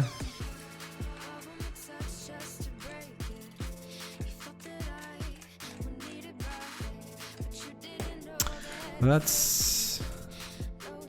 So I wonder because like, I mean apparently we have to do this once only. Create addresses on the RPC node. Cool. But to create addresses, that means we need the node. Alright, I mean we do this one time. Let's do something like this. We can address generator BTC. Address generator BTC. Alright, generate. I don't need that anymore. I will copy pasta this here quick. And there we go. I can say def self create addresses. Amount is 10. Alright, cool. And I say 10. No, I say amount times. I don't need to. The node is doing it for me. So before, the idea before was I just use my own derivation. So I can replicate this actually. But I'm kind of like not able to replicate the same addresses for Electrum versus the node. By the way, nice to see you, QQP Pie. That's a nice ruby you have next to your nickname. You deserve it. Welcome to have you back here on the stream. I hope you have a nice weekend in Russia. Yes, so the I don't know how long you're watching already. So those are addresses I can create. I gave normally what I did, I imported those as view-only addresses in the node. So the node knows about these addresses, he's just viewing them. I could import the private key, but that is useless. Then I can also use the node to simply give me addresses and let the node do everything.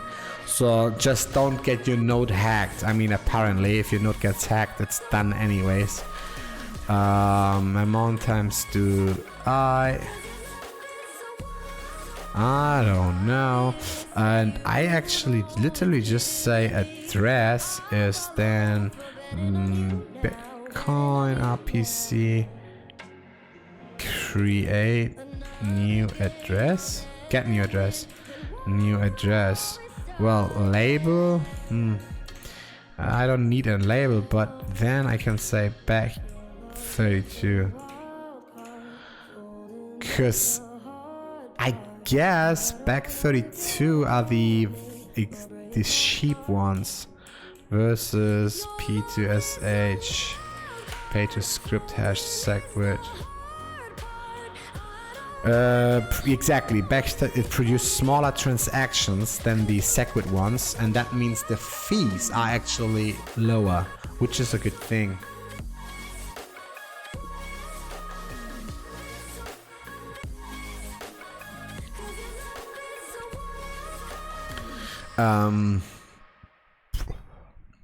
It saves, yes, it saves fee, definitely. And so I wonder, well, whatever. I mean, let's run this quick. The address, Bitcoin RPC get new address, back 32. That's my address, and then I say deposit address create. I do the same, mate. I say this, and asset is apparently asset find BTC. It's funny, I read this whole source code from this PCO exchange, this one. It's an open source exchange based on Ruby on Rails. Excuse me. And I'm doing a lot of things very similar as they do, so. Bitcoin address, so this is just then the address.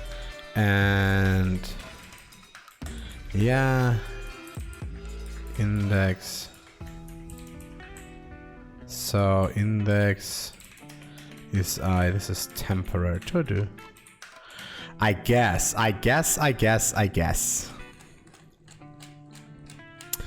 Alright, if I run this, this will work. This will give me addresses. Oh, there is. It's, I mean, the question is, what is an exchange? What is a trading platform? It's a trading platform. I am an exchange. I'm exchanging. That's my definition. An exchange is where you give euros and you get Bitcoin, or you give Bitcoin and get euros. Okay, it's a fiat exchange. And then actually they are more like a trading platform where you literally trade with other people. It's DevCube. Yes. So this is, you can buy this. So it's just the exchange. It's just the backend. There's no UI, so you can buy this UI. This UI will be expensive as hell, I guess. Yes.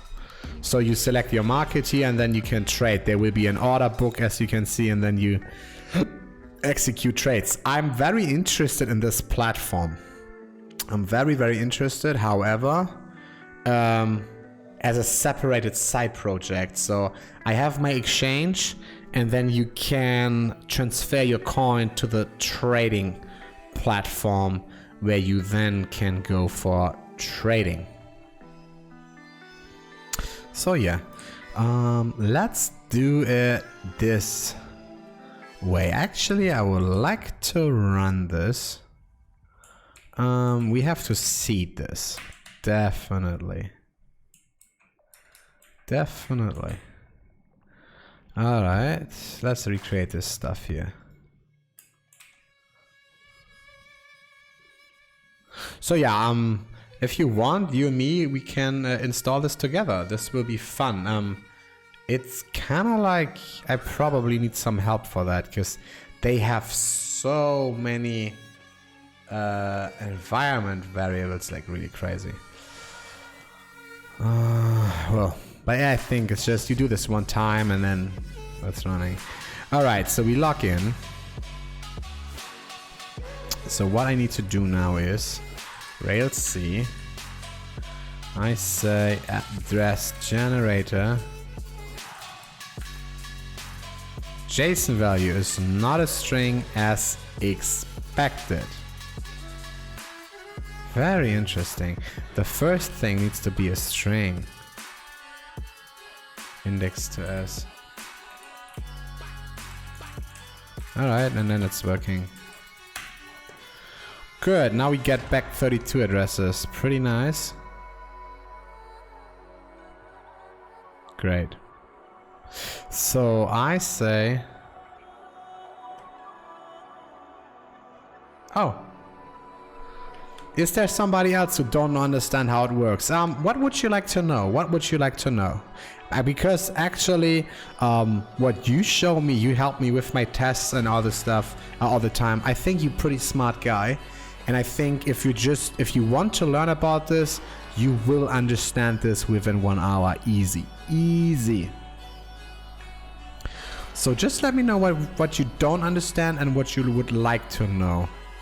Alright, so those now are addresses. Well, let's see if our system is still working, I guess.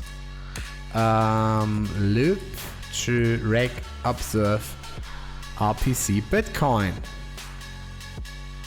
Let's go. I need shitcoin here. Send this all. Alright. I hope I get an address here. Alright, that's still working. That's the good news. Oof. Yeah, let me know what exactly you don't understand, and I can literally explain this to you. I'm not the greatest guy with explaining stuff, but I'm more than happy to help you out here, and introduce you to crypto, because it's a great thing, man. Especially actually in the country where you live, crypto can be very useful in the future. I mean, I don't want to talk negative about your country, but we all know Russia is not the most censor-free country in this world. So based on that, it could be very useful, actually.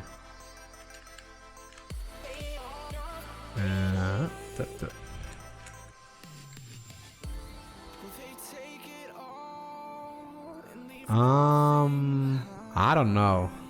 I start with solving the white cross, and then I'm doing the corner pieces.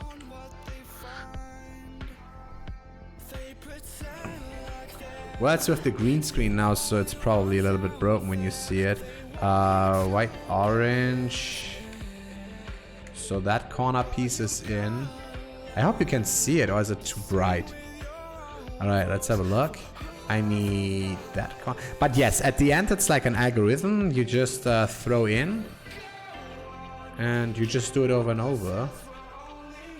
However, speed solving, I do layer by layer. So as you see, now I have the very first layer all white, and those sides are good.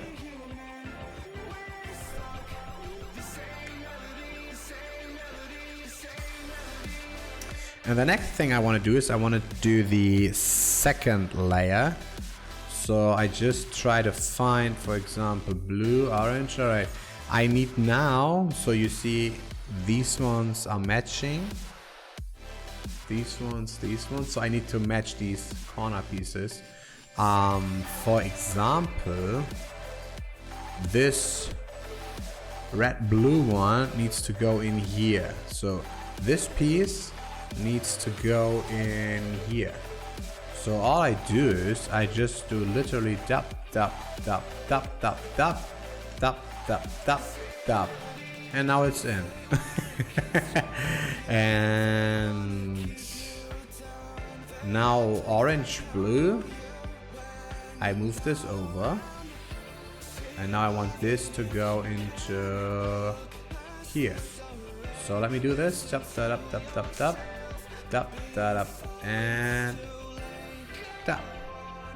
So actually it's wrong. I have to do this again. This is what you mean. I have to go over and over, and one more time, over and over, and now we are good. So this looks correct to me. And the last missing thing is then orange green. Orange green. You don't see it because of the green screen I have behind me. Yes, hey, you don't know, but I have my green screen here. So I can do this. Hey, what's up, man? How you doing? So, yeah. So green is replaced then. And yes, you can see now it's the second layer is completely solved. Right? And now it's the yellow cross you have to do. So it's then front, and then it's the right hand move. And front back, you lay it to the side. It's front, right hand move, and front inverted. Now I have a yellow cross. And all I have to do literally is then solving the edge pieces. But I forgot about it actually. So, yes. All right, transactions still working, and we create back 32 addresses, which is actually pretty nice. So I think, Lexalo, you still watching? Nice. So I think this whole idea is just trash, and we can throw it away. Pretty bad, pretty bad. That is pretty bad. Well, I guess it is what it is. So then I literally want to see what happens, how big the wallet gets. So the wallet is 1.5 megabyte. Let's create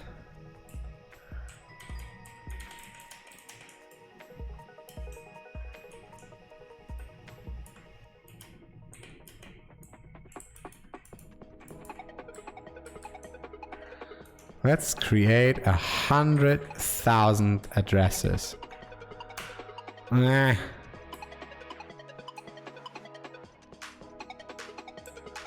How is this not working? Alright, cool. We create 100,000 addresses now. And I want to see how big the wallet actually gets. You can see the wallet gets bigger and bigger and bigger. But yeah, I let him do this. Because this is probably something that you need. 100,000 addresses is 33,000 users. It's not that much, to be honest. We can reach this, hopefully. I mean, you guys will all sign up, right? And bring all your money to our exchange and make me rich and make yourself rich.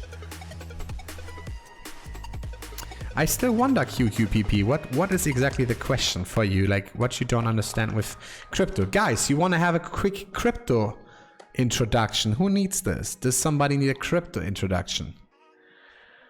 No, but we need to readjust the camera here again. Yay, here we are. Nice. I think I need to... Oh, it's cool. Okay. How this address generated. Okay, I can...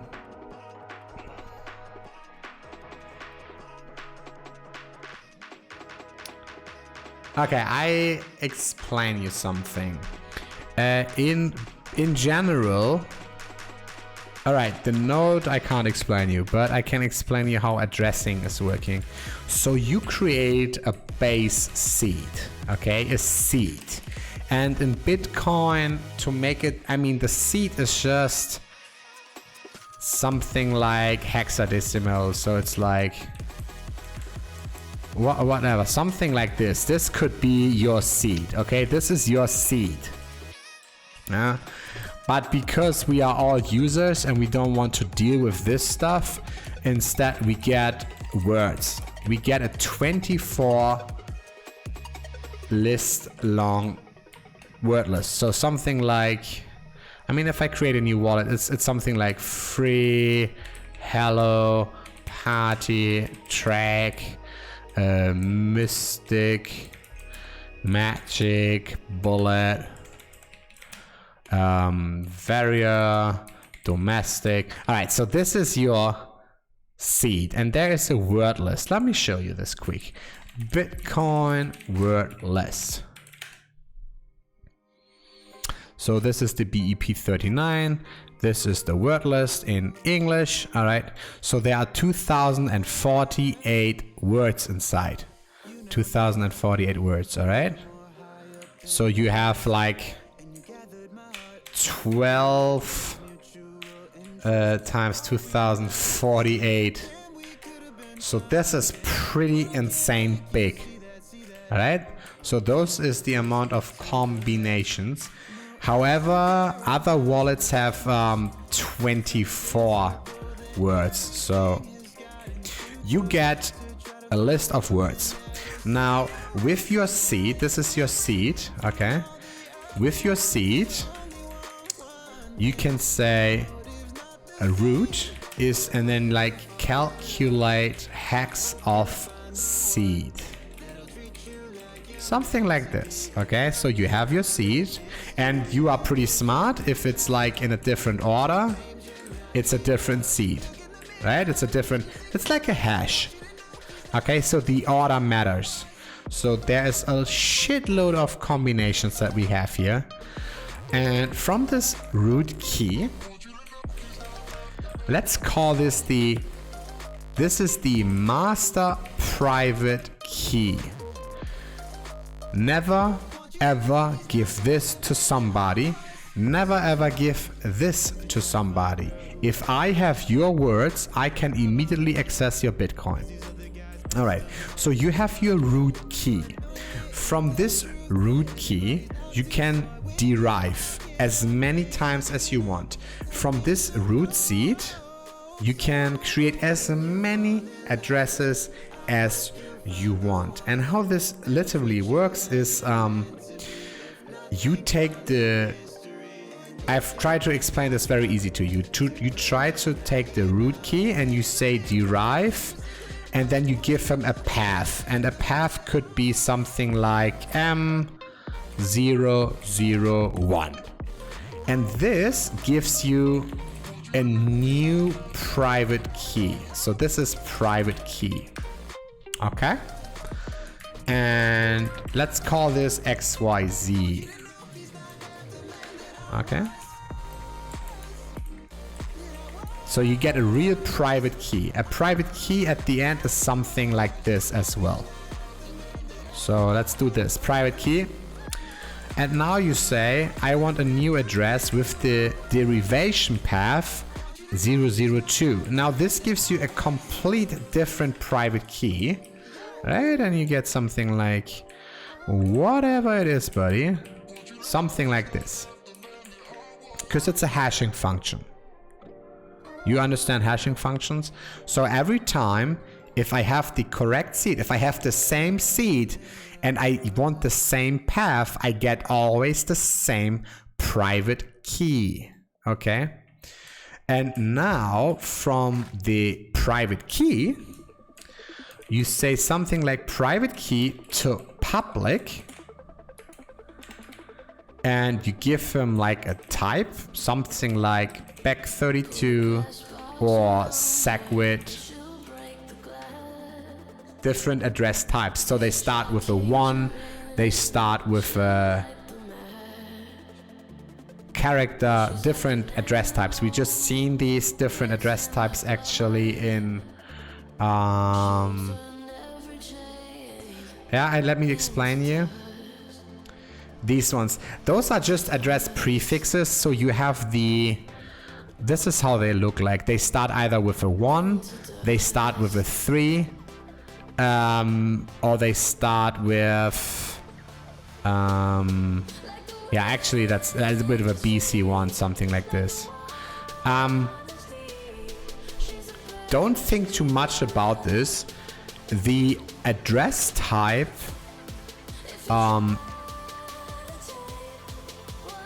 you see already that some addresses have different lengths, right? So this is apparently longer than this. Okay, you see this, and this is apparently longer than this as well. You immediately see this, right? And you don't need them.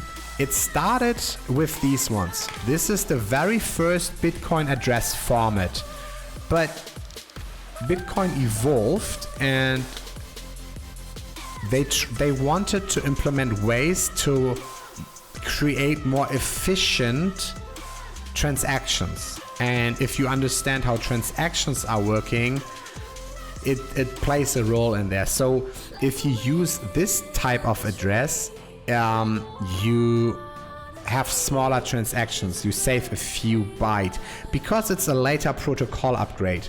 So Bitcoin in the base variant in the base protocol was this, but there have been some protocol upgrades and you can create smaller transactions like bytes. The same transaction, send me 5 Bitcoin, but it creates internally, it uses less space on the blockchain. And this is just a different type of an address, a different type of a transaction. So it required a different type of an address. This is just how it's working. I hope you did understand that. So Bitcoin got more efficient, and because you need to somehow, if I have this back32 address, which is a very recent implementation of transaction generation. I just try to explain this very easy. So if you have this address, that means on the Bitcoin protocol, somehow you need to know what type of transaction you want to do this right now. Yes, exactly. It's exactly. So there are a few different different protocols implemented in the last 10 years, and somehow you need to know which protocol you would like to use, right? And this is done just by address prefixes, basically. All right, so you create then here to public, and you say here what kind of address you would like. And then you get a public address, or something like 3, or in this case, BC1, whatever. And this is the public address. And then here you do the same. And now if you would like to send somebody money, you should send him the money. Yes, exactly. Wallet address is public address. Yes. Actually, if you look under the hood, a wallet doesn't exist. A wallet, there is no wallet. There is no wallet in Bitcoin.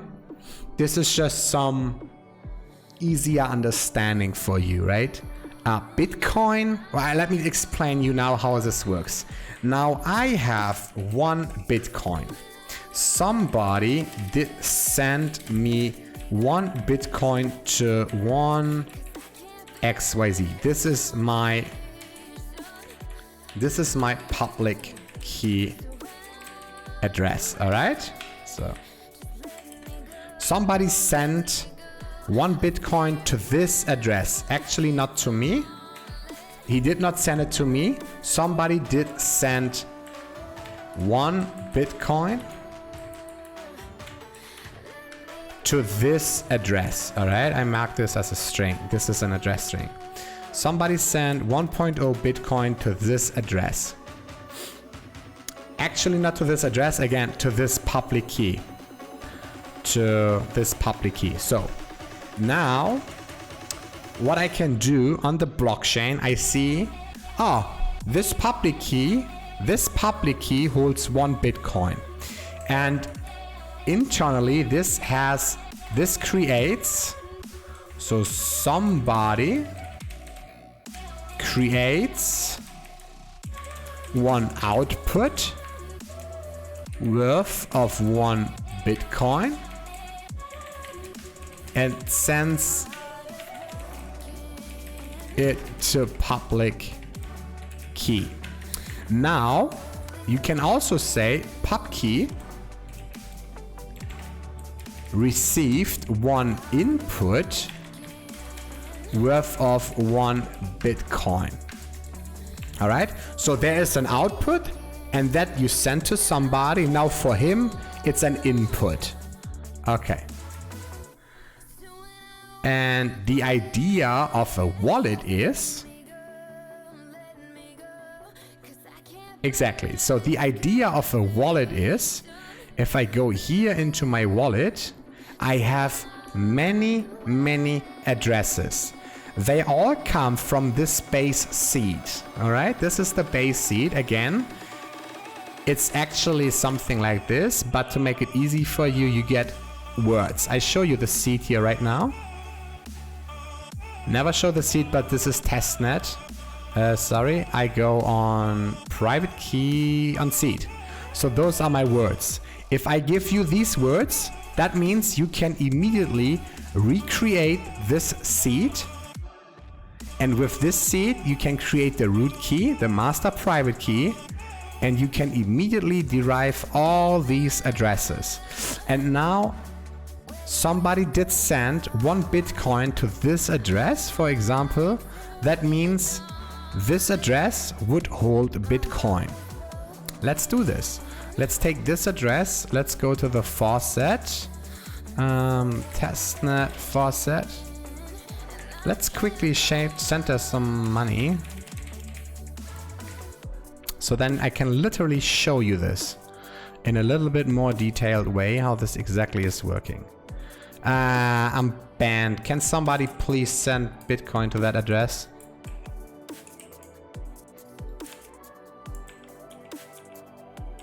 Unless I find a working faucet here. Alright, here's one. Just a second, I can do this by myself. Address 7 is 11. All right.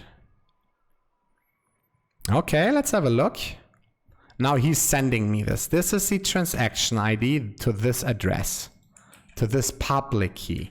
Now let's go on blockchain testnet explorer. So this is the Bitcoin testnet explorer. Let's have a look at this transaction ID right now. So this is a transaction on the Bitcoin Explorer. It just happened right now.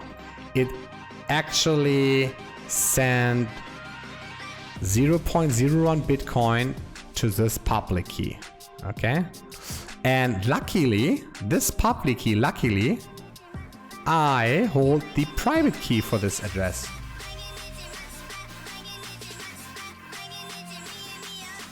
So this is actually the address, and let's have a look details. Oh yeah, there are two transactions now right now. So this is actually the real public key, and this is then the transadded address by that's just the address we can show. So this address actually now is holding Bitcoin. Now I have the private key.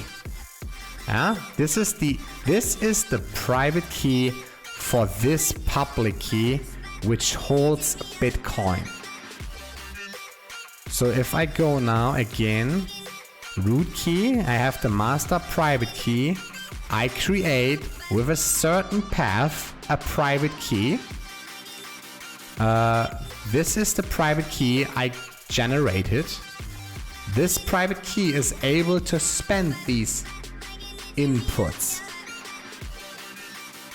So yeah, now I have inputs here. Let's go back into our block explorer. Where is it? Just a second, it's here. So somebody created two outputs, and one of these outputs go to my address. Now let's click on my address, and you see those are transactions that went to me, this one and this one. Now let's send these two. I have if I go on coins, just a second, show coins. Now you see those are inputs. All right, now let's spend this. I say exactly this one spent, and I want to send this to this address. Okay, and I say all. Now I click on send, I create the transaction, yes, and payment sent. Let's see what happens on the blockchain. So now I created a new transaction, this one right now, and it says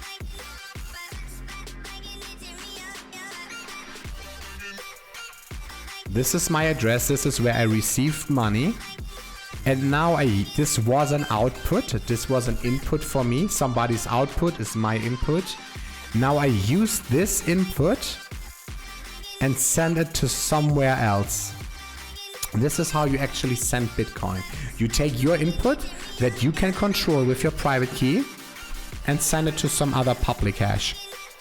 This is actually a Bitcoin transaction. This is how it's working. Wish I could tell you how much I struggle with the data processing algorithm to get address balance sent received from my block explorer, not mentioning the invalid blocks which needs to be detected and reverse all invalid blocks, TX inputs and outputs. Ah yeah, you told me you do some block explorer for some shitcoin. Yeah, Well, not easy to do, for sure not. QQPP, did you actually understand this? I mean, it's very technical explanation. I mean, normally you say on YouTube, yeah, Bob wants to send 5 Bitcoin to Alice, and now Bob doesn't have Bitcoin and Alice have 5 Bitcoin. Yay! I mean, that's for the stupid people. I really tried to explain this to you in a way that you hopefully can understand it.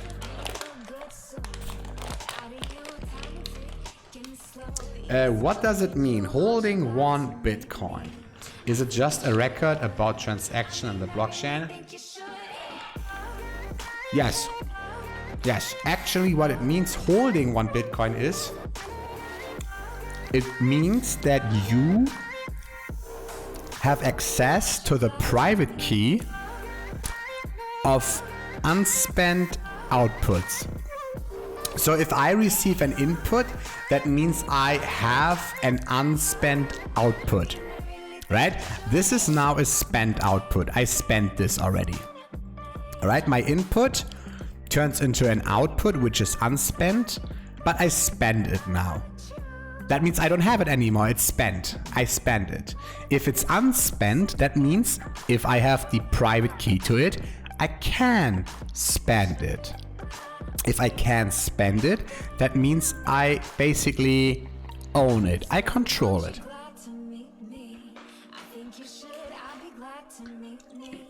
And now look at this. Very tricky, very cool. Imagine, this is my address. Have a look here. Let's copy this address. Imagine I tell you, here, look, this is my address. This is my Bitcoins holdings. And let's pretend there are like 10,000 Bitcoins. And you say, Tim, you talk shit. I don't believe you. I can say, I can prove it to you. I can prove that this is my address. I can prove it. Let me prove this. I can go and say, for this public key, I sign a message.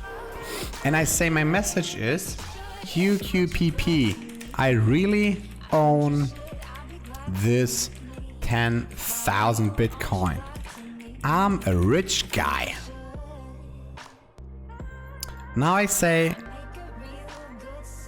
I give you this signature. I give you this message. Oh, wait, what? Oh, sorry.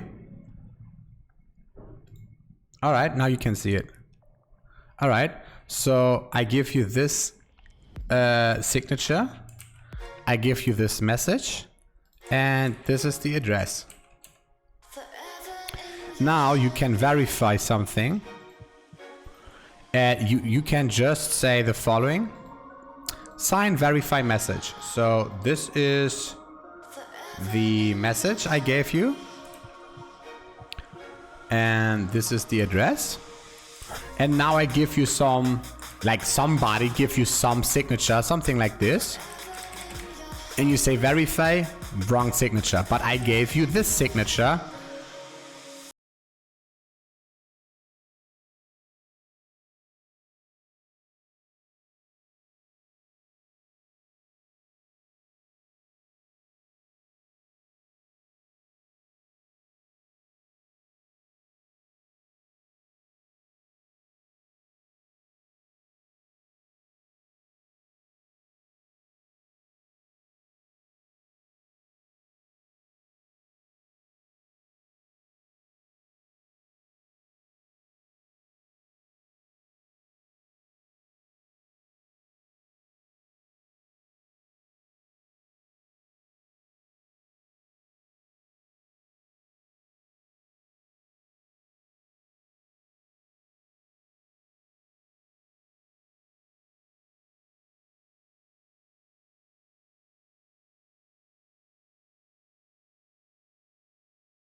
You add some data, like you say something like output, and you give them like the address of receiver plus amount, something like 1.0 Bitcoin, and you say output, say your input, you have 5 BTC, right? Input is 50 BTC. So now you do something like you take your input and you add the output, which you want to transact, and you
is just a big fucking array of transactions. All right. And now there are the miners. The miners, they just calculate the next block hash.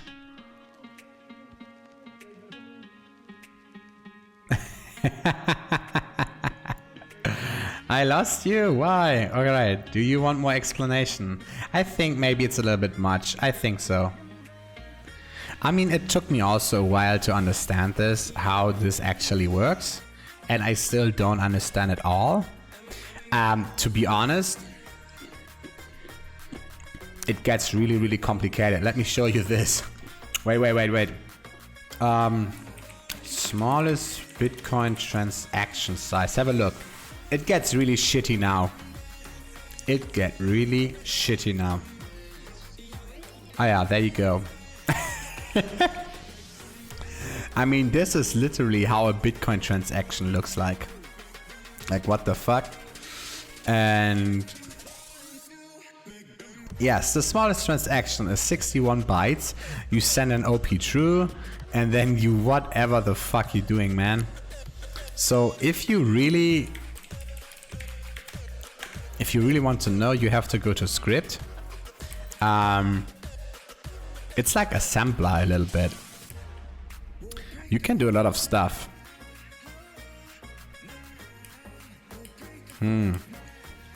This is how actually the standard transaction is. OP-dub, operation hash 160. Then you give him the public hash, verification and the signature. And then you give him your signature and your public key. And this is how it generates then assembler code, and then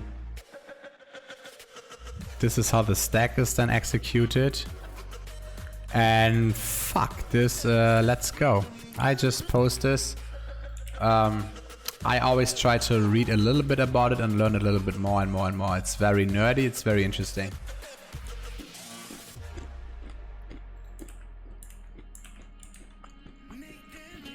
Yeah, that was Tim's explanation of Bitcoin. Shit, it seems like you did not understand it. That means I'm a horrible teacher. I assume that Oblivina would say, no, that was great explanation, but this is only because he already knows a little bit how this is working. So he probably learned something new. I don't know. Sorry, buddy.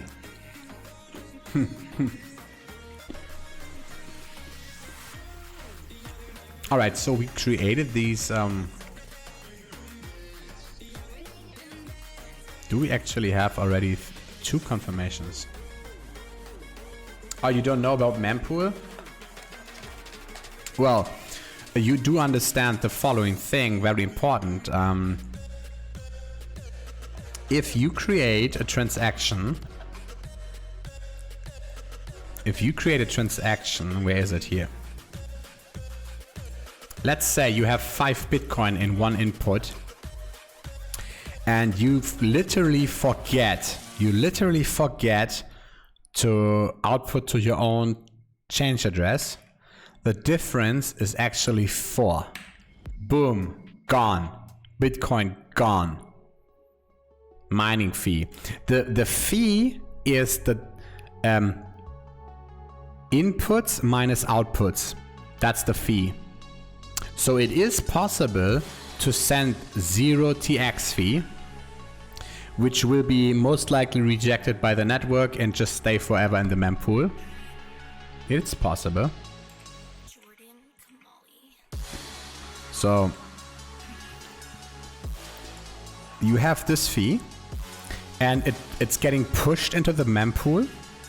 The mempool has like a shitload of transactions, and now it's getting, hey, Offlight X, the mempool, it's just a word for a list of unconfirmed transactions that are just submitted to the network. Let me explain a little bit. I hope you do understand how Bitcoin transactions work in general, or roughly the idea. And so the mempool is just literally, okay, the mempool is just literally a list of just created, unconfirmed transactions that should go into the next block. And because the block size is limited, block size is 1 megabyte, we do this very easy now. Yeah, wait, stuck. I explain you this afterwards, all right? I get back to this. So let's, the block size is 1 megabyte. I explained this a little bit wrong now, but just in theory.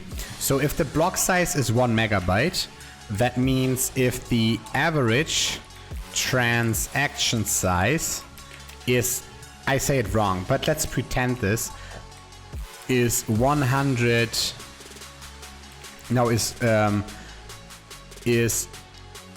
1 kilobyte, for example, 1000 bytes.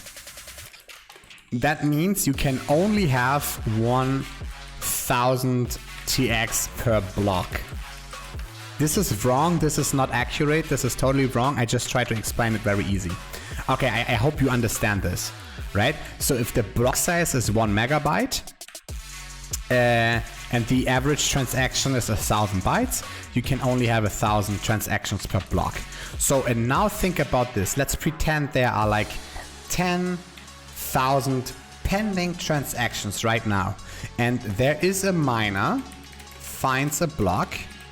So he finds a valid block hash for the next block. And now the miner needs to include transactions. Okay, so he mines the block and he puts these transactions into the block, but he can only put 1,000 in. But there are 10,000 waiting. So which one is he taking? Because the miner gets the block reward, in this case 12.5, plus the mining fee. So of course the miner is taking those ones with the highest fee, apparently. Right? It's obvious. So, because he wants to make money.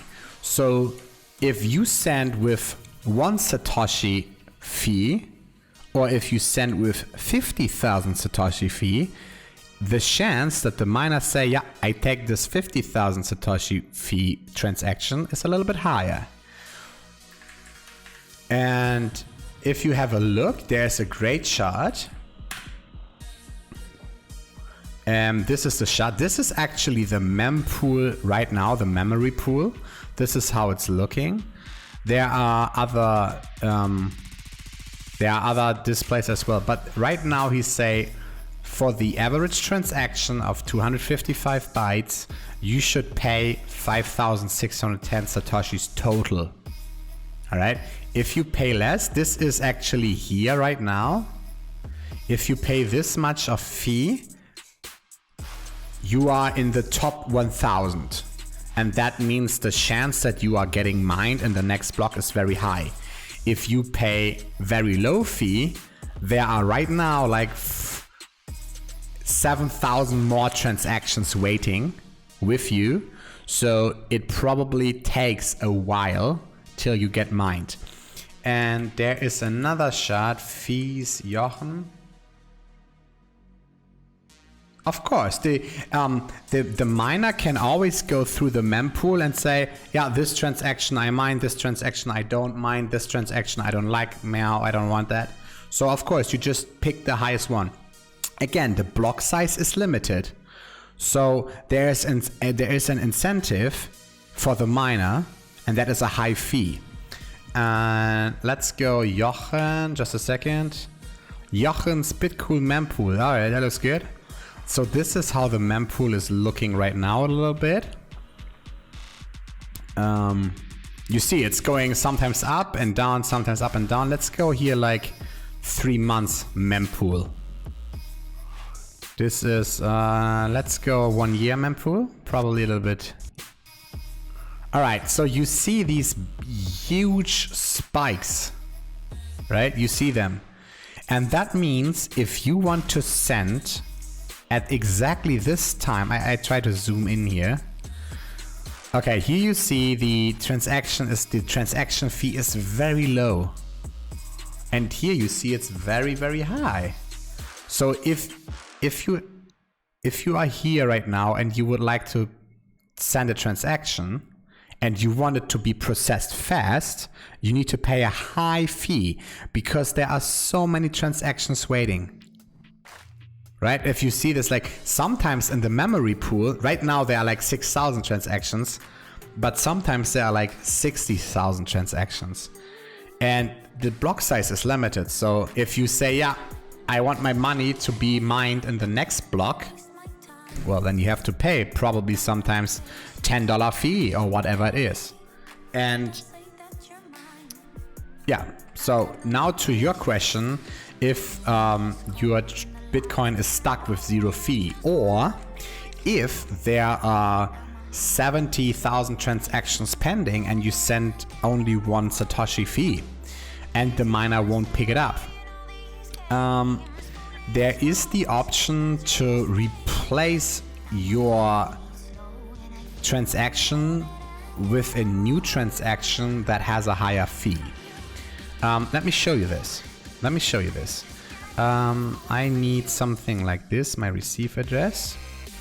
So I want to send 0.1 Bitcoin and I use the... Wait, I need to actually quickly... Preferences, use replay... Alright, so I want to send this. Oh, my bit deposit was confirmed, so it's available now. That's good news, guys. So I show you, I send now with the smallest fee 0.01 Bitcoin to this address. So this is the total fee that I have to pay to the network. I sent this. Okay, now I say, oh shit, what did I do, buddy? That's like taking forever to confirm. So I can say increase fee. And I want to increase the fee to something like this. Well, I just increase it. And now I replace my transaction with a new one and say, hey, more fee. So I say sign and then broadcast. And he actually say that's not enough, I can't do it. That's bad. Sometimes you get this bug. Increase fee. I don't know why I... Alright, I can do it this way, okay. Now I say, okay, I increase the fee dramatically. Alright. And now I did this, and from 226, this should be now a little bit higher. Alright, now the fee is way higher. If I click here, the fee is really high. From 1 Satoshi per byte, it went up to 44 Satoshis per byte. And if that is not enough, I can still say, increase fee, buddy. Like, really high fee. Oh wait, that's a little bit too much. I don't have that much. Increase fee. Like this. Sign, broadcast, and now the fee is going even more up. Now it's 88. Alright? Alternatively, I can try to create a double spend with a higher fee, so that there are like the same input going to two different outputs, transaction at two different addresses, and then the miner, of course, most likely will pick up the transaction with the higher fee. So you can do that as well. All right, enough Bitcoin. Offline, did that actually answer your question? Is that all? Do you understand now the memory pool?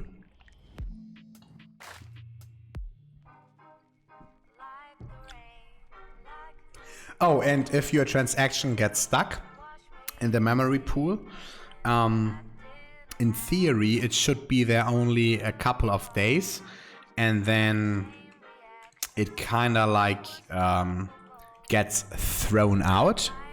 So it's basically spendable for you again, but there are some nodes who respended it, who rebroadcast these transactions, so they always live forever in the mempool. But at one point they get eventually mined. It just takes time. I remember a guy, he sent like a couple $100,000 to his cold wallet, to his cold storage wallet, and it took like 2 or 3 weeks to mine, and he's like so mad about it. Alright, great. Let's put this here back to the nirvana of data. Okay, so this is actually cool. This is working. I can create back 32 addresses. I like that.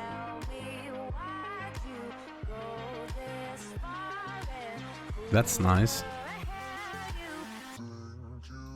Yeah, that's working perfect. I like that. I really do. And now I can say create withdrawal. Let's test it. Add withdrawal address. I want to go to this address here. That's my address. Let's confirm it quickly for Offlight. You are new, so you can have a look here. The whole front end is just dummy, so don't name me down on that. So we confirm this withdrawal address. Now I can create my withdrawal. I say, oops, I use this address. I want the whole balance. Withdrawal was created and need to be confirmed. So let's confirm this quickly.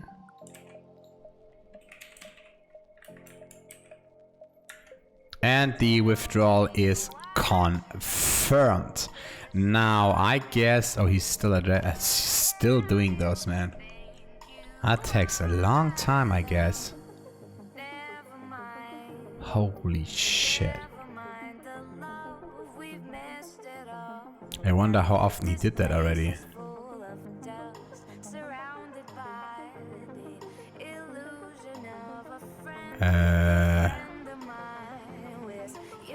We have 39,000 addresses right now. Alright. Yes, Offlight, this is just a dummy front end. Basically, the logic, the models and everything is already working great, as I just showed you. Like, you can deposit money and now you can withdraw money. Yeah, that's really working great, but this is just a dummy front end. We have a designer, so who's probably not working right now. I don't know what he's doing. Actually, I'm waiting for him.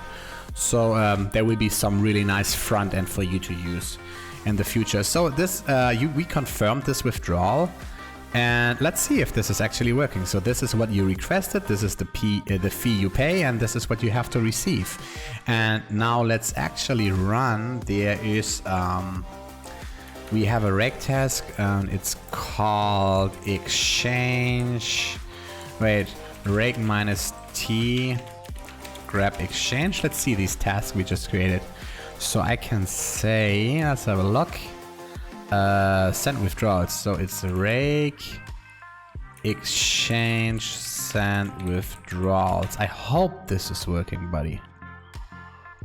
Constant withdrawal is not working. Alright, no problem. I know what is going on.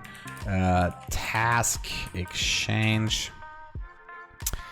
And it's wallet withdrawal.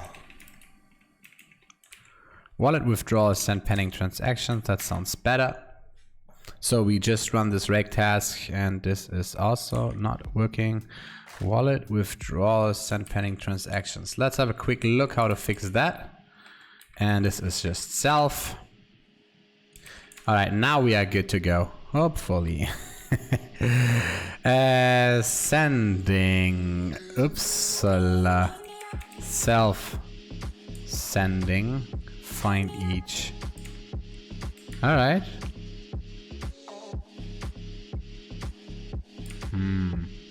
So then it's a wallet. Withdrawal.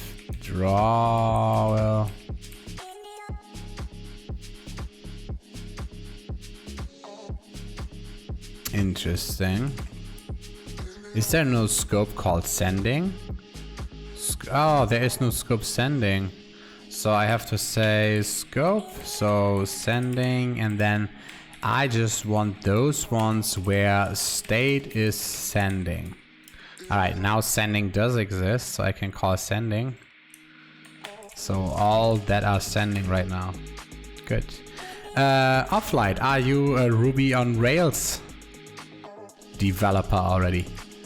Or are you a developer at all? Tell me about you. What are you programming?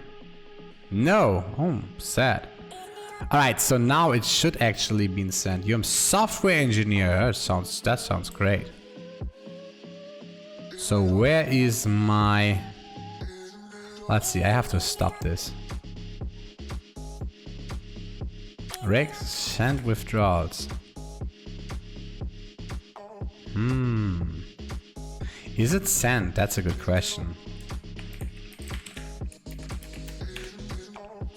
It's confirmed. Ah, it's confirmed.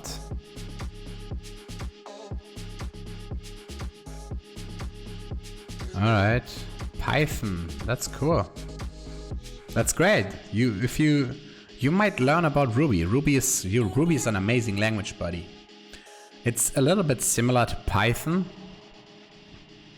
Big differences, but Ruby, it's reading beautiful, man. And like Ruby is so efficient. Like the code you write, like if you can write something in 100 lines in PHP, you can do it in like 7 lines in Ruby.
Yes, yes, it is. That's true.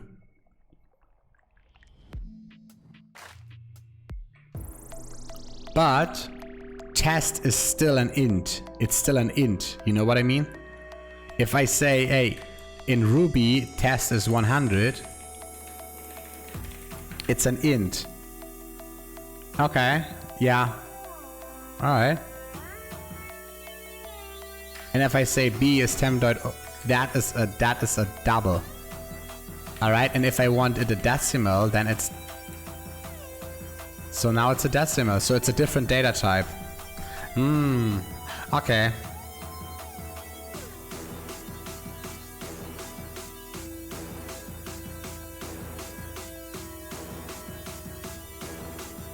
See, man, I don't even study so much. I can't even answer you these things. And it's 1 o'clock in the night.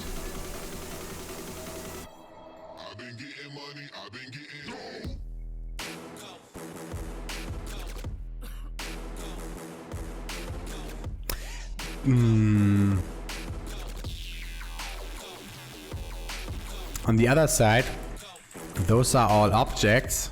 So that's all objects. And in other language, those are not objects, right?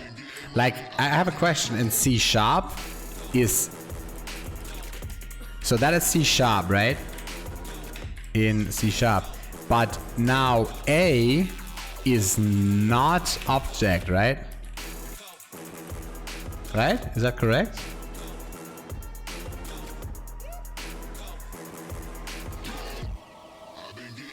Yes, I agree. You are right. You are 100% correct. Sorry, buddy. You are correct there. Sure. All right. So we need to send. We need to put this actually.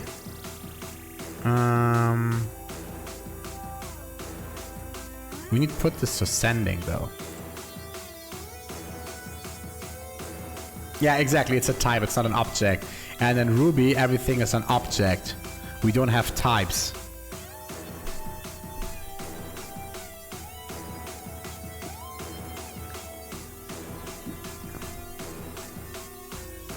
All right, great. All right, so let's go. That's the withdrawal last. And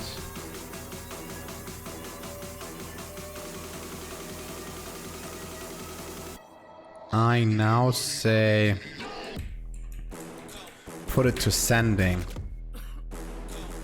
Withdrawal was finished. That's good. And now it's actually... Okay, now you see your withdrawal is done. This is the transaction ID. Now let's have a look actually if it's arriving. And it is arriving. Here it is. It's pending. There you go. It just came.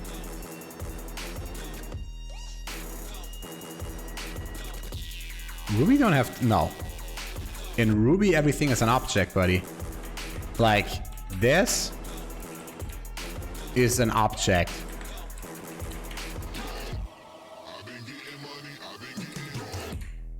Always class. That's just always an object. Or maybe I'm wrong now, but no. Does Ruby have types? What?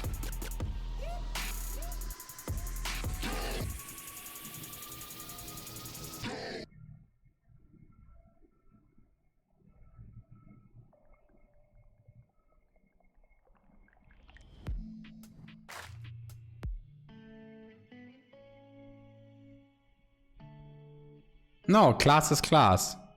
Like if I say withdrawal class, wait, user class is class. Everything is class. And actually there is object, but class is coming from object. So I think class is coming from object, right?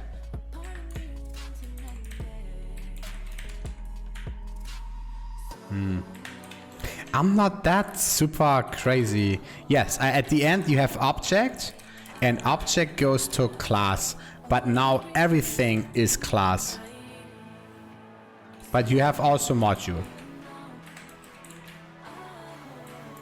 Module class is class. Actually, module is a class, right?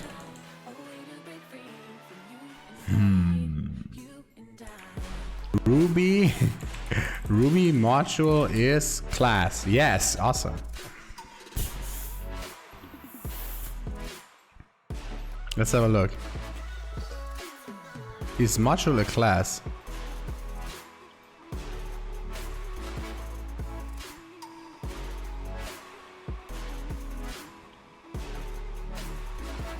Well, it doesn't matter. I know how to use it. Oh, is this for Java or is this for Ruby actually? What's the question about? Ruby, alright. Class. Well, I know this. I want this super class. Module object. Alright, so yeah, that's what I mean. So class comes from module and module is object. There we go. That's so. Class is... class. This should be... Well... So that's what I mean. Okay, class, superclass is module. And module superclass is what actually? Object. There we go. So if I have my user class, and then that is class, and then of course this goes superclass is module, and that superclass is object. So now I guess we have it all, right? Oh. All right, that was a quick Ruby course. I learned a lot. Thank you guys for teaching me. Yes, hey, the withdrawals is working. That's pretty cool. What is not cool is the way that all deposit tests are fucked up. What we did before is create address, and we say create 10 addresses. Shit.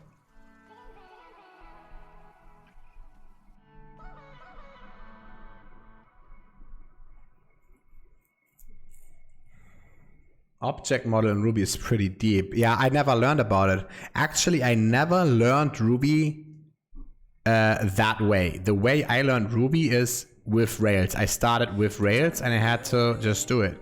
But now I'm pretty good. I can do some fancy code actually. Actually, I do understand why this is working. I do understand.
See, nothing is failing anymore. Before everything was failing.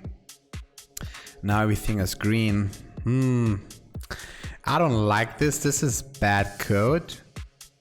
Because we literally do different things. We literally do different things.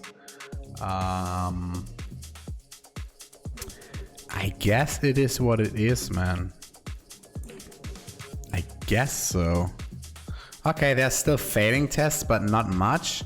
This probably has to do with the withdrawal right now that we just try to fix. Huh.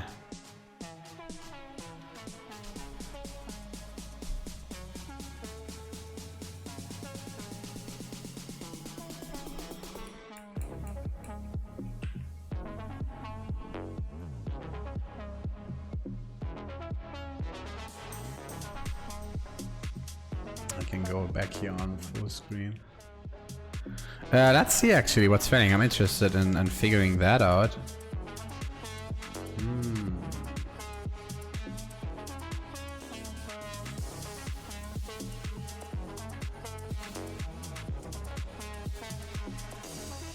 I wonder which test this will be, dude. Address has already been taken. Interesting. Wallets controller spec 70. Let's have a look. Wallets controller spec, and this is in 70. It won't allow key without permission. So it's somewhere there. Database cleaner start. Create Bitcoin, Euro, balances, set BTC. Ah, I know why. I know why. So I create 4 and then I create 5 more. Well, that's a bit stupid. It has to be actually... What it has to be? Edmund Key, what's up, buddy? How you doing today, man? We have to do this actually. Start. Alright, so this is E. Did you watch earlier already, like in the past week or something? Then I can literally tell you something. If you're brand new, I can also tell you something, but I tell you different things. Index is start plus I. Alright, now those tests will actually work. So if I run this, let me know if you're a brand new watcher or if you watched me in the past already. I can tell you different things depending on your experience so far. Yum, yum, yum. Yum, yum, yum. All failing again. Bad, bad, bad. What we got here actually. Start. Is this correct or wrong?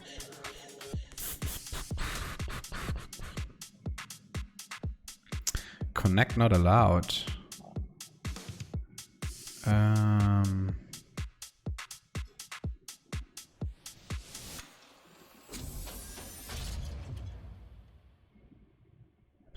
Oh, what is this test actually about? You can stop this request with the following. Wallets controller show. Center address. Wow. Interesting here, guys. So maybe you're gone already. I don't know. Let me know, Edmund. Let me know what you already know. And then I can tell you about what this is or not. Well, let's check spec 70 here quick. So we go on 70. What happens? It won't allow key without permission. Very interesting. I get it. I get it. So because we say it's sending, he literally... Yes, but the thing is, I call the sending method, which means literally he would like to execute this on the blockchain.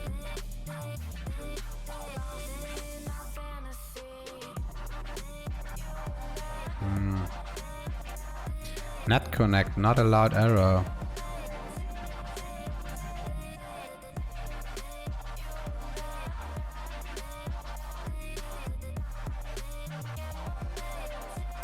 Hey Crolls, what's up? Literally zero. I have the only extension I have is the Hamel convert. That's all I use. I use literally nothing else, buddy. It's totally standard, man. It's all default. I don't know. I don't know, man. I never use something, man. It's just all standard. Let me know what you use. Is there something you... I had some in the past, like... What did I had? Like... I think auto indent. Does it still exist? F7 or something? No, I had something... Well, that's not Ruby related. I had something like... I can sort lines and... auto indent, and that's actually it. Auto clothing with end. I think Rubocop should do that actually. Like, but I don't use Rubocop yet. I will soon implement it actually, but I don't know. I use nothing, man. I just need a text editor and then I'm good to do. A QQPP, I guess. Yeah, I had it once in a project and it freaked me out, man. Because I never experienced that shit. I'm like, literally every file was broken. I'm like, fuck this. I just removed the gem. I'm like, my code is good, dude. But I think it's okay to use Rubocop for a certain standard. QQPP, so you see the issue, right? Because I call here sending. I guess if I don't call sending, I mean the test then will probably the test will pass, or it will fail because there are no withdrawals down. I don't know. Yeah, there we go. 11953. Wallets withdrawals shows only withdrawals. Is it? I don't know. I don't know. I never. So I think if I call sending, I probably have to mock the request for sure, man. For real. Stop request to return 200. Probably.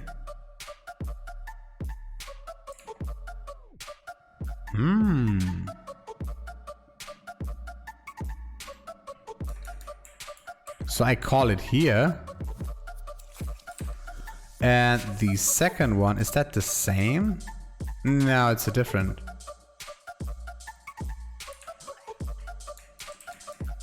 Is that a different one?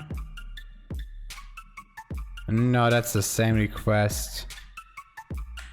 Alright, you know what? I stopped this request. Yeah, again, I just used Rubocop once and I'm like, fuck that, and then bleh. What is this shit? Wait, I have 2 failures only, so I need to stop one more request? Is that what they want to say? Okay, stop request is not working on example group. It's only between it before that. Alright, good. Then I can say just in a before, stop that request. Well, that's not working. Crap. I have to stop it here.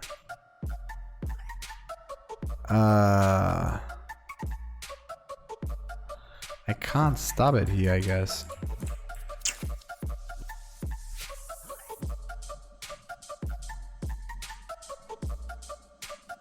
No.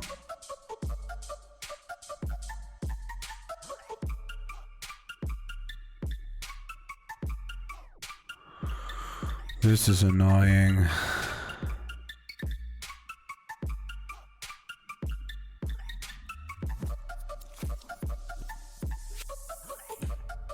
I mean, I can fix this very, very easy. I can say unless, very easy, unless Rails env test.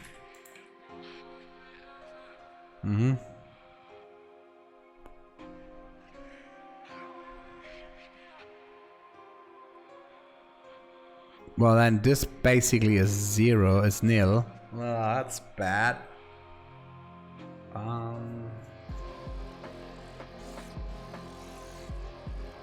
don't like this. I really don't like this. I could call VCR maybe.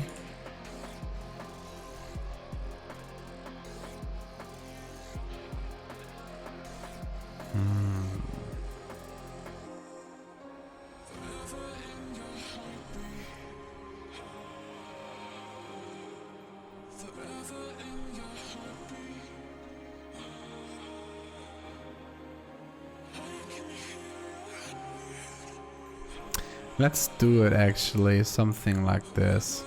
Let's create. I think we just have to fix the test. It's just, I mean, we tried this earlier and this was good, but it's not anymore. So this is the deposit address, the withdrawal address. You know what? Let's run this now, and then we use VCR gem.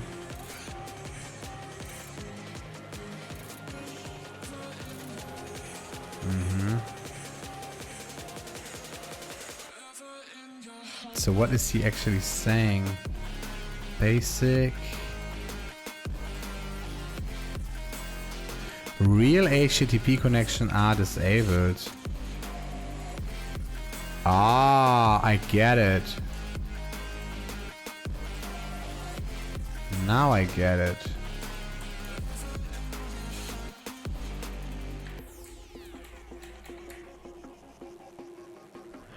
Because I don't want to test against the real RPC client. It still needs to be some mock. Well, the problem is that I run this in a before all. If I make this before, then it's most likely working. But this is also very... Yeah, well... We do, it's very slow. It's super slow, buddy. Remember, we did this because this is like, we do so much stuff. So I say then the start we don't need anymore. We did this because it was super slow. If we have to create this and set up this for each test. Right? I mean, 1, 2, 3, 4, 5... 6 tests, man, and this is a hell of a stuff. Create addresses, create 3 deposits, confirm them, create withdrawals, man, a lot of stuff. Okay, no problem. Let's go. Let's go. Yeah, well, but the problem is this is before all. So this is where the request is sent. Actually, this is not working with the before. Huh? Wait. Where do I have to do this? Wait. Before? I can make context. Stuff. Do. Now I can stop it, right? In the context. And call end. Let's run again. That's so weird.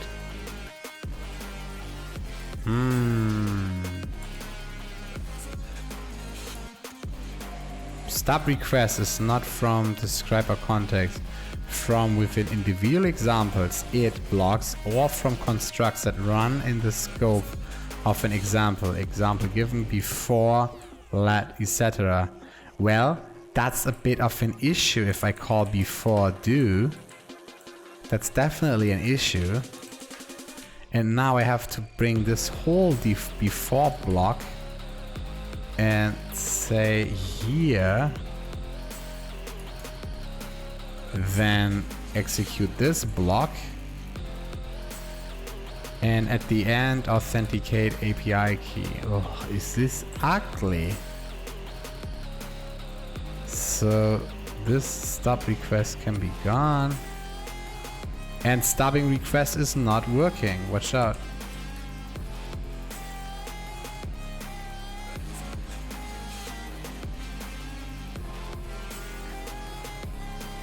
Yeah, same as before. I don't know why. Is this annoying?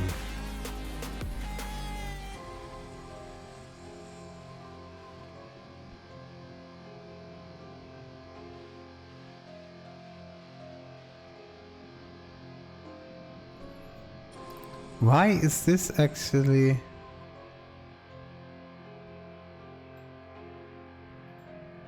Oh wait, this is also unregistered, okay. So I have to register both. Right, stop request and then this stop request.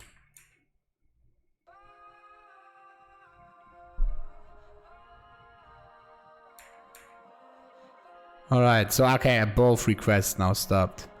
Okay, fine.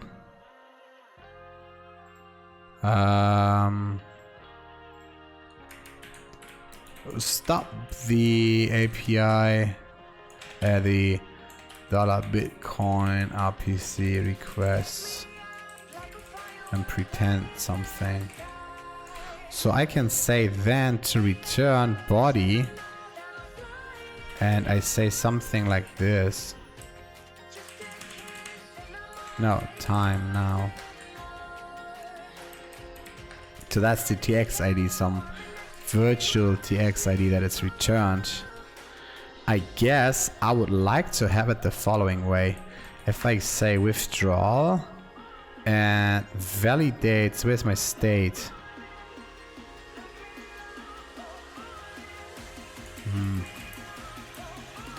State machine finished, do validate TX ID presents true. This is what I really need. So that means also if I don't do this, if I return empty body, this will fail now. I guess. Not sure. No, it will pass, but the withdrawals are not updated correctly. Well, it's just better to make it done this way. Alright, cool. Alright, thank you. I mean, it's really slow now. You can really see this, like 6 seconds. 6 seconds for 6 tests. That is hell of a slow. I mean, it takes like long time actually to execute this, like 2 seconds to execute those. Holy shit. Man, that's just because we run this every single time, man. Oof. I guess I can still do this in a before. I can call this.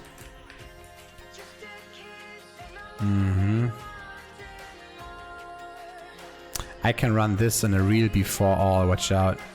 So I say before all. So this should be a little bit more time efficient, and then I say database cleaner start. So Bitcoin and the user and balances. Alright, cool. Address. Alright, we put this probably not in there. Okay. So there we go. Now the deposits, I can still do it that way. The vault transfers, it's just the withdrawals. Alright, this can still go in the before all. This should be so much faster now. And then we say after all. And we say database cleaner clean. Before suite. No, that's not working. Oh, wait. No, before suite is not working. Before suite, before all. Before suite is even before that.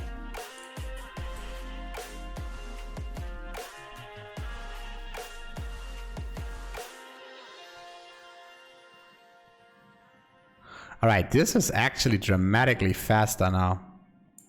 Yes, before suite is the very first one. Alright, wait. Maybe you are right. Maybe you are right. Let's try this. You are correct, maybe. Okay, I can do this. I'm gonna revert all tests. Alright, so what did we do in just a second? Quick look. I didn't change the test, I just changed the setup. Alright. Okay, so all tests failing now again. Perfect. And all I do is before... No, look. Before sweet is the first one? Okay. Before sweet do...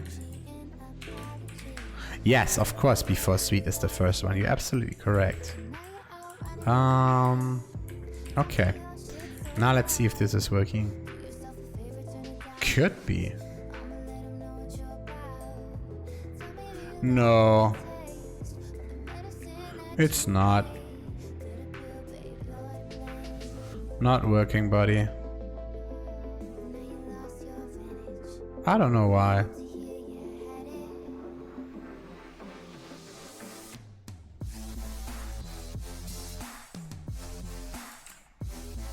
It is. I mean, look what we do here, what we try all the time, and it's completely strange. Alright, let's go back. Let's go and say... Now, before do... Okay. Not before sweet, we don't need that anymore. Before do... So this is before all, deposit, vault... Alright, this is what we have to do. This is actually the part. Okay, before do stop requests and create withdrawals.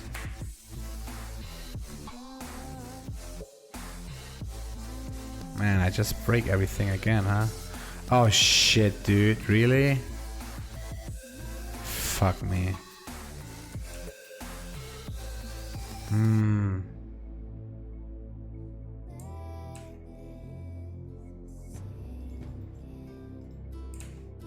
Ah, there we go. Oh, wait. Wait, I had to change the address. What?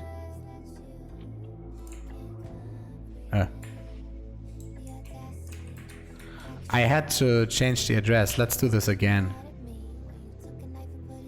Oh, this is annoying. Okay. Wait. One more time. One more time, buddy. Revert all. Alright, now we got this. We got this. Before we do...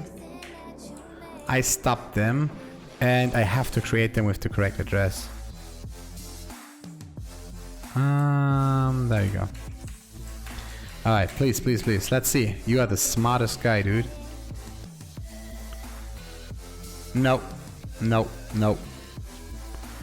I really did it correct, man. Now I really did it correct. So yes, it's strange, but it is what it is. Those are the exact requests. This is exactly what I'm doing.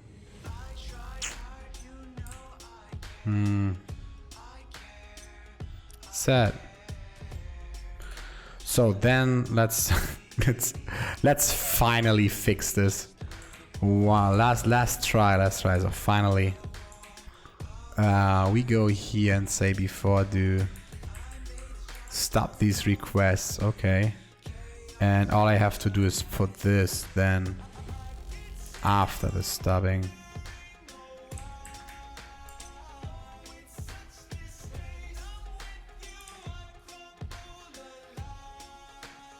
Good.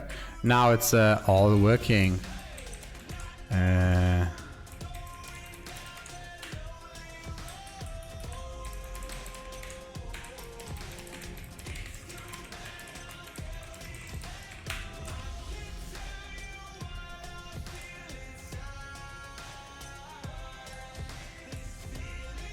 Yeah, I think, guys, that's it for today. I mean, how long I'm streaming here right now? 3.5 hours. 3 hours 40 minutes. Oh my goodness. Long as I wanted.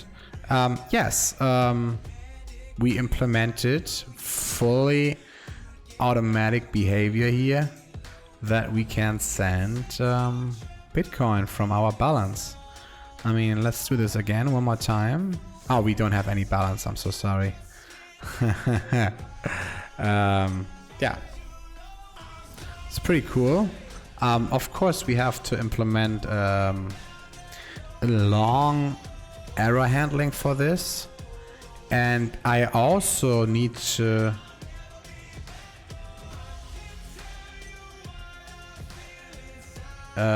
sending. No, sending is from the state machine. Withdraw.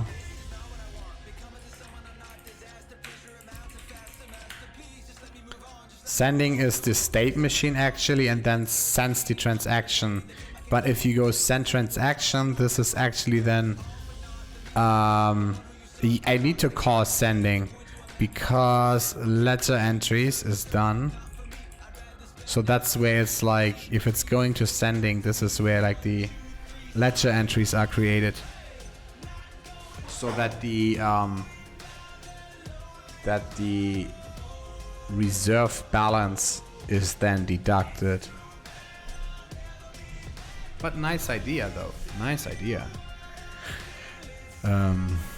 Yeah, I mean it's also like, you know, Saturday night, so my brain isn't working this great. So I guess next week we have a lot of work to do. What I really want to do is like this Bitcoin RPC stuff. We probably have to refactor that. What else we have to do, man? We have to do a lot of stuff, I guess. We have to let's make a task list for next week. Let's make a task list for next week. New file, task list next week. And the first thing I see is refactor the RPC classes. Look at Pichu, because Pichu is doing it really great. Yeah, I showed this earlier. They do something like this client. So each coin has their own client, and actually they just call a universal method in there. I gonna do the same thing. Here. That's a great thing to do. That's the first thing. Refactor the RPC ones. The next thing is refactor the deposit address creation for BTC LTC dash. The third thing is error handling for sending transactions. The next thing then is batch transactions. So it's a cron job or 15 minutes to send TXs. And then this yields into batch transactions. So send many. So if there's like only one withdrawal, we send it. If there are 10 withdrawals, we can make it in one big transaction. So that saves fee for us. That's the next thing we would like to do. Error handling, and I definitely see something like wrong address, and we need something like balance empty. We need set TX fee for BTC nodes. So we need to somehow figure out what the current fee is.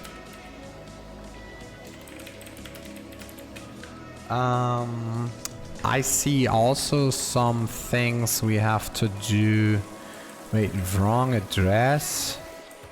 So check on the fly. Okay, cool. We need to, yes, batch the transactions and then refactor. And this gets big. This gets really big, guys, and this will be messy. We did the same, but we have wallet withdrawal, we have vault withdrawal, and we have, well, that's it right now. But refactor both into withdrawal. All right. We need also add state error while sending to the withdrawal model.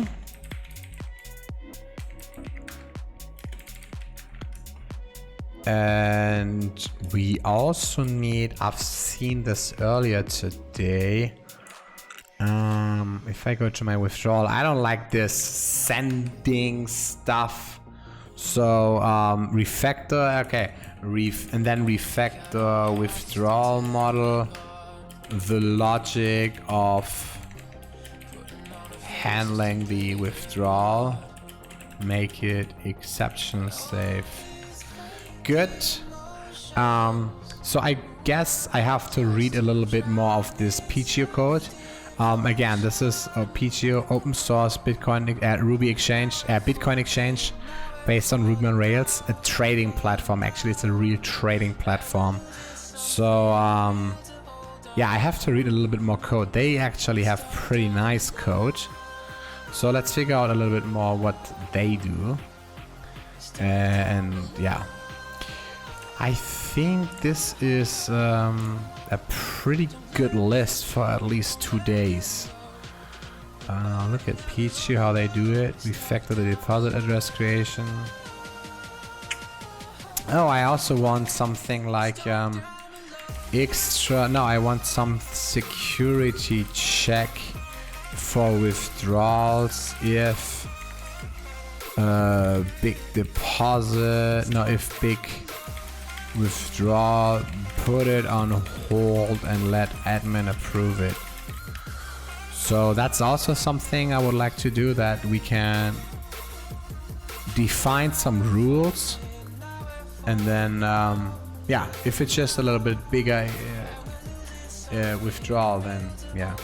And I need definitely balance empty. That's node balance though. And error handling, so we need something like check the wallet balance and create some notification if it gets empty.